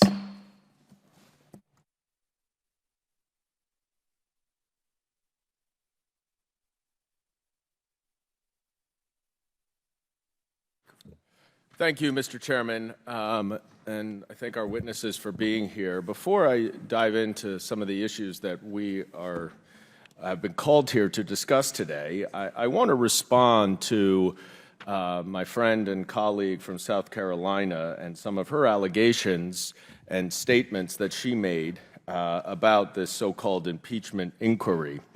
I believe that she stated that Joe Biden got bribes, committed money laundering, and engaged in a prostitution ring. She says there are texts, emails, and phone calls. But then she says that we should trust the evidence itself. And with that, I agree, because the evidence itself shows absolutely no connection between Joe Biden and any of those allegations. So we are now entering into what is so-called an impeachment inquiry, ostensibly because the Republicans say they need more information, and that somehow, by the Speaker of the House unilaterally declaring an investigation, an impeachment inquiry, that changes this committee's authority. It does not. This committee has been investigating these allegations for more than 8 months. This committee of House Republicans have obtained more than 12,000 documents, pages of bank records, more than 2,000 suspicious activity reports, numerous hours of witness testimony, texts, emails. And the problem they have is not that they can't get the evidence. The problem they have is that the evidence does not support their allegations. And so why are we going to spend the next few months on a bogus and sham impeachment inquiry? because Donald Trump wants them to. And Donald Trump has been calling them and urging them to do it because he was impeached twice. One of those impeachments of Donald Trump was because he tried to extort the president of Ukraine to investigate Hunter Biden. The president of Ukraine refused. Unfortunately, House Republicans don't have the spine that President Zelensky has, and they are now doing Donald Trump's bidding. Let me move on to the topic today, and I know that my colleagues would like to narrowly focus this hearing on their sudden grave concerns about third-party litigation funding. That's right, my Republican colleagues are having a hearing to criticize and restrict the free market from investing in litigation. Well, how could that possibly be that the party of free markets would want to restrict the free market? Well, I know why.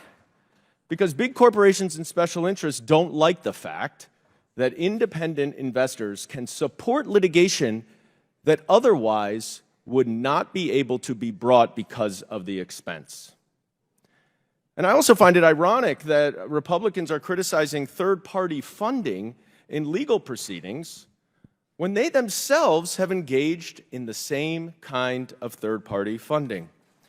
And I'd like to ask unanimous consent to introduce for the record an article entitled FBI Whistleblowers Admit Taking Money from Ex-Trump Official. We'll take that. Thank you, Mr. Chairman. Now, it's no surprise that the Republicans are doing the bidding of the same special interests who have been spending massive amounts of money, of dark money, to control the Supreme Court. But the odd thing is that we're here talking about the ethical issues of third-party litigation funding and not the ethical issues in the Supreme Court.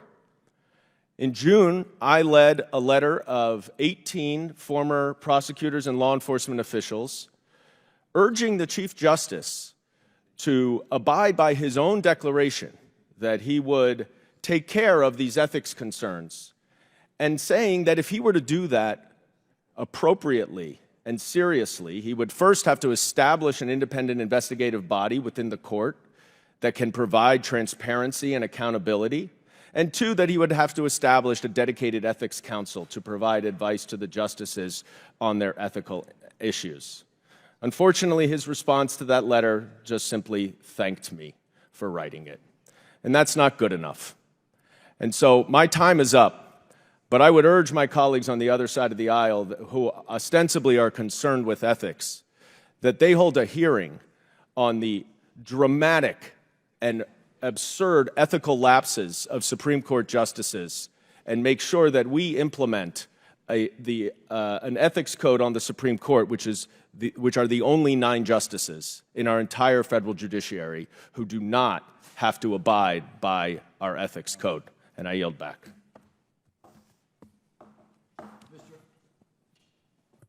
Mr. O'Turner. Thank you, Mr. Chairman. Thank you all for being here. You got to pan the whole area to find me. Who's speaking, I know.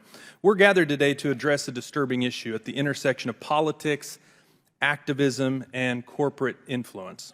The growing trend of liberal activists and private equity firms using dark money to fund frivolous lawsuits aimed at stifling industrial activity, political discourse, and civic engagement. A fundamental tenet of our legal system is that those who have been harmed can seek a remedy by bringing a claim to be adjudicated before the courts. When a remedy is obtained, it is supposed to go to those who are harmed. Increasingly, that is not the case in today's legal system, as some courts are being used to pursue social activism for special interests. Even more concerning is the fact that wealthy foreign actors with no skin in the game have begun backing scores of private law firms to sue American businesses for billions of dollars in damages. These payments mean the law firms have all their costs subsidized, and yet these same law firms are hired by state and local governments on a contingency fee basis. Ms. Steinitz, how are you today? Did I get it right, Steinitz? You did, yes, okay. Thank you. Isn't it true that law firms receiving funding to cover their expenses and fees from wealth, special interest groups, who also get contingency fee agreements from local and state governments, have no risk while they stand to recover tens of millions of dollars, if not more, from contingency fee arrangements? I'm not familiar with those arrangements, so I can't comment. In recent years, a number of investors, including Arabella Advisors, George Soros, and Leonardo DiCaprio, as well as foreign funders like Christopher Hohn and Hans-Jörg Wyss, have funneled tens of millions of dollars into organizations that fund climate litigation targeting American energy producers. Ms. Steinitz, again, are you aware that several nonprofit organizations backed by Soros, DiCaprio, and Wyss, for which these wealthy individuals likely seek tax breaks, have also made donations directly to law firms that bring climate-related lawsuits? I'm not familiar with that, sorry. Not familiar with anything that I'm saying right now? No, I'm afraid I'm not. Okay. The Soros-backed New Venture Fund and the DiCaprio-backed Resources Legacy Fund have given millions of dollars to the California law firm Scher Edling, which is responsible for bringing over a dozen climate litigation cases. In addition to this special interest funding, Scher Edling is entering into fee agreements where it stands to make tens of millions of dollars. And it does not end there. Michael Bloomberg is funding a program through NYU Law where they place attorneys in state attorney general's offices, where those embedded attorneys are working on some of the same climate litigation where Scher Edling is also receiving a contingency fee. Ms. Steinitz, does that arrangement create concerns for you about the influence of wealthy special interests on litigation, purportedly brought on behalf of taxpayers, and who really plans to benefit? Again, I'm not familiar with these particular arrangements, but the general point that we should be interested as a public in who influences the various branches of government, including the judiciary, is a point I agree with. Thank you very much. Mr. Chairman, I yield back. Thank you. Mr. Raskin? Thank you kindly, Mr. Chairman. And I was glad that my colleague, Mr. Goldman from New York, was able to answer some of the surprising things that we heard from our esteemed colleague, Ms. Mace, right before we had our break. You know, it's very clear that Joe Biden is, that there's no evidence that has turned up over the last 7 months that Joe Biden is guilty of any criminal wrongdoing, any high crime and misdemeanor, much less prostitution, bribery, money laundering, or any of the crimes that were set forth in that laundry list that that Ms. Mace offered at the end. So I do hope she will clarify that. Let's see, Ms. Wayne, you're here as the Assistant General Counsel of Johnson & Johnson. Do I have that right? Yes, sir. And Johnson & Johnson paid $5 billion out in the opioid litigation and $4 billion in the talcum powder litigation. Is that right? Those numbers roughly correct? Congressman, as far as I'm aware. Okay. So are you here to complain about meritorious lawsuits being brought by consumers in cases like these, or frivolous and meritless cases being brought by consumers? Congressman, an excellent point. We're not here to talk about limiting aggrieved consumers' access to justice. We're here to talk about transparency, regulation, disclosure around third-party litigation funding, which has an effect of actually diluting the claims that have merit with the influx of meritless lawsuits. Okay, so you have no problem with the litigants who went to court in the opioid cases or in other mass toxic tort cases, the BP oil spill or the talcum powder case or so on? Congressman, as a lawyer, yeah, I believe in access to justice. Gotcha. And there were no Rule 11 sanctions that your company sought against any of the litigants in those cases, right? The ones that you mentioned, Congressman? Yes. Not as far as I'm aware. In the mass tort context, it's actually extremely different. Because we have no access to information regarding the thousands of claims brought against us, because plaintiffs aren't required to actually produce evidence of product usage or injury alleged from the product, we're essentially hamstrung from using Rule 11 to bring sanctions on those individual cases. We're also hamstrung in many cases from filing 12b6 motions because that motion practice is usually suspended in the MDL process. So you're saying you can't move to dismiss in a class action lawsuit? Not a class action, Congressman, right? We're talking about multi-district litigation, which is a different animal. Yeah. Multi-district litigation, the aggregation of thousands of claims. Typically what we see are judges suspending motion practice, 12B, 12E, the usual discovery practices. Yeah. Okay, well, that might be something interesting to look at, but to my understanding, anybody who brings vexatious, frivolous, or meritless litigation can be sanctioned by the courts. And, but I appreciate your candor in saying that that was not the case in the opioid litigation or in the talcum powder case. What I said, Congressman, is that we believe in access to justice. So Yeah. those who brought those cases had their day in court.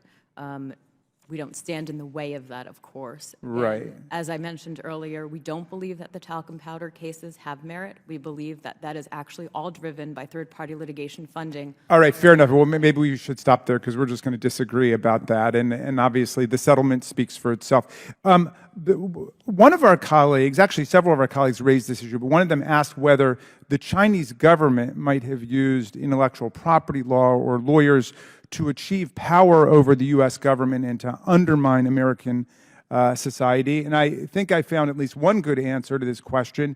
And I'd like to submit for the record this November 6, 2018 Associated Press article headlined, "China Grants 18 Trademarks in 2 Months to Donald Trump and Daughter." In the early days of the Trump administration, Donald Trump and his daughter Ivanka got 18 trademarks from the Chinese government that she had been unable to get before, and there were lots of allegations about conflict of interest and influence peddling in the scheme. So I'd like to submit that for the record, Mr. Chairman. Very good. Very good. Yeah, I yield back. Thank you. Thank you. Mr. Gosar. Thank you. I first want to thank the Chairman Comer for this important hearing. You know, the thing I heard earlier was the gentlelady from New York claiming that this fishing trip cost $100,000 one way. That's got to be some kind of fishing trip because that's not going to be $100,000 one way. It is vital that law firms and those who fund them put the interests of the victims first and not their bottom line. As a representative with a large mining constituency, I work hard to defend the mining industry from radical environmentalists and the woke third-party litigants who have funded them, whose goal is to end the mining in the United States. I also work very hard to make sure that the mining companies uphold their part of the bargain, that what they say they do, they follow through with that. One of the most egregious examples of third-party litigation funding that has yielded devastating consequences was the attempt by the Democrat Party prior to 2020 to change the voting laws. This practice was nothing less than the weaponization of the judicial system to overturn the will of the people as expressed in the voting laws created by their duly elected representatives. Mark Elias, the same man who hired Christopher Steele to lie about President Trump in an infamous dossier, who was sanctioned by a federal court in 2021 for misleading motion, was hired by the Democrat Party in 2020 to harass states by filing at least 50 lawsuits against him for laws seeking to preserve electoral integrity. Elias's law firm, Perkins Coie, received at least $41 million since 2019 from left-wing organizations. It is unclear how many millions the Democratic Party and their allies spent trying to destroy election integrity in the run-up to the 2020 elections. They should come clean and be transparent with the American people, and the same American people who I'm sure they claim they are fighting for in their bogus lawsuits. Sound legal representation in any setting requires a moral compass that puts at first the interest of the injured party. Third-party funded litigants that have made half of our country doubt the integrity of our elections is unacceptable and is a very big stain on our country. Ms. Lucas, you're from a mining area, aren't you, from Minnesota? Yes, I am, sir. I've been up there. It's been very interesting. What are the average incomes of these smaller communities with that have mining? The average of that currently have mining, Yeah. I would have to get back to you on that one. Would you say it's above 60,000? The mining incomes are for sure above 60,000. That's my whole point. I'm trying to get to those Yes. miners. This is if you can't mine it, you can't grow it, you can't fish it, you're not going to make a bunch of money off of it. Correct. What is how about the comparison of others in the state? They're much lower, aren't they, on average? Yes, especially in rural areas. Now, can you estimate the amount of state and federal permits and regulations a mining company may have to comply with to be able to operate in Minnesota? It takes a lot of permits, and it should. Yeah. We have to have air permits, we have to have water permits, wetlands, land use, permit to mine, tailings basin, all of those things. It can be over 20 permits. You know, we got Resolution Copper out in Arizona, and it's going on its 20th year. They've invested over $2 billion with a B, $billion in reclamation, and they still haven't got a permit. The water's cleaner coming out than going in. It's amazing what you have to do. Can you briefly describe how existing regulations encourage and require extensive community and stakeholder engagement to solicit feedback and address these concerns? Yes, our system is set up to make sure that people know what's going to happen in their backyard. We need to have that system. It's important that we have that system. We have a legacy that demands we have that system. And every step along the way, from the beginning of the scoping EAW, through the EIS, through the permitting process, we ensure that we have multiple opportunities for the public to ask questions. If you live in a mining area, you understand mining, but quote unquote, normal people may not. So we need to provide all the opportunities people can get to ask those questions about what are you doing with our water? How will you protect our air? What will you do about wetlands? And we ensure we have all of those opportunities for people because it's a critical step in the process. I get it. You think we can have our mining and have our cake and eat it too, right?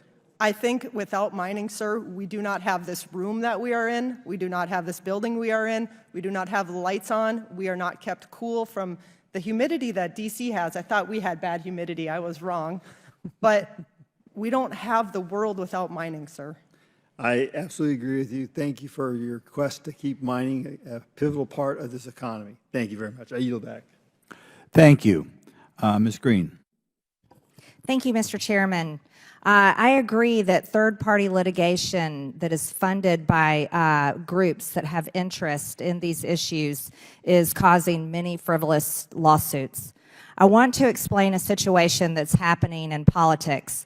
Dark money-funded lawfare is waged against candidates, against groups to sway politics and also interfere in elections.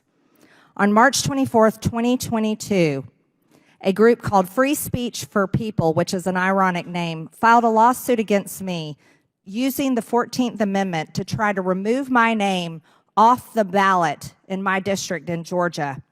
This group, Free Speech for People, has received funding from leftist groups like San Francisco Foundation, Kohlberg Foundation, Leonard and Sophie Davis Fund, Overbrook Foundation, Park Foundation, Schumann Media Center, and Cloud Mountain Foundation, and many more. These groups are groups that claim they care about defending democracy, but they funded a group called Free Speech for People that was interested in taking away the free speech of the voters in my district. These groups from San Francisco and New York, all they did was fund a group to interfere in an election in my district in Georgia. On April 22nd, I had to go to court where I took the witness stand defending myself under oath against a lie launched and funded by this dark money group and run by far-left political operatives like David Brock and Norm Eisen.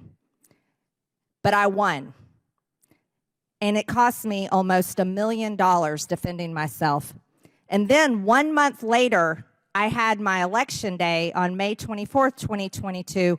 Well, I want to tell you I won again because the voters in my district voted for me with over 70%. But this is still happening, and it's happening again to interfere in the 24 election.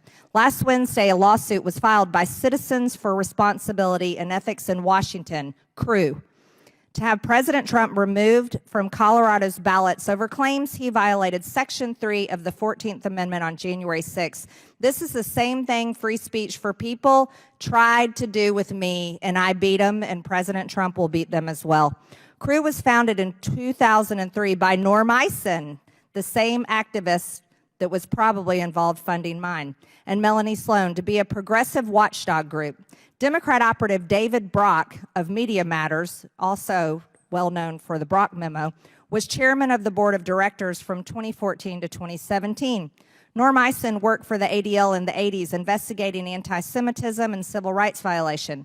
He worked on his law school classmate Barack Obama's presidential campaign, and then was named special counsel for ethics and government reform in the White House. In 2019, Eisen was appointed consultant to the House Judiciary Committee, where he worked on the first impeachment of President Trump. You can see where this goes, ladies and gentlemen. It's all about politics. Eisen implemented the David Brock blueprint for suing the president into paralysis and his allies into bankruptcy. He helped mainstream and amplify the Russia hoax. He drafted 10 articles of impeachment for the Democrats a full month before President Trump ever called the Ukrainian president in 2018. He personally served as special counsel litigating the Ukraine impeachment. He created a template for internet censorship of world leaders and a handbook for mass mobilizing racial justice protesters to overturn Democratic election results. There is perhaps no man alive with a more decorated resume for plots against President Trump than Norm Eisen. All of these actions were part of the David Brock memo, which outlined how to defeat President Trump through lawfare, funded lawfare. The next step is Eisen and Brock's plan is to take President Trump and his allies out before the presidential election of 2024. They're trying to use January 6th as the reason for filing lawsuits against President Trump in various states, arguing he violated the 14th Amendment and is supposedly guilty of some so-called insurrection that never was, and therefore would be ineligible to run for office. CREW, the organization Eisen founded and Brooke chaired, is one of the main groups devoting funds to this goal. We have to stop funded lawfare by political organizations that want to take away people's freedom of speech to vote for the candidate that they want to vote for. And we also have to stop these dark money funded groups from interfering in elections. I yield back, Mr. Chairman. Thank you. If there's no further business without objection, the committee, we have another show coming up afterwards. So we're going to not deal with the closing statements. If there's no further business without objection, the committee stands adjourned.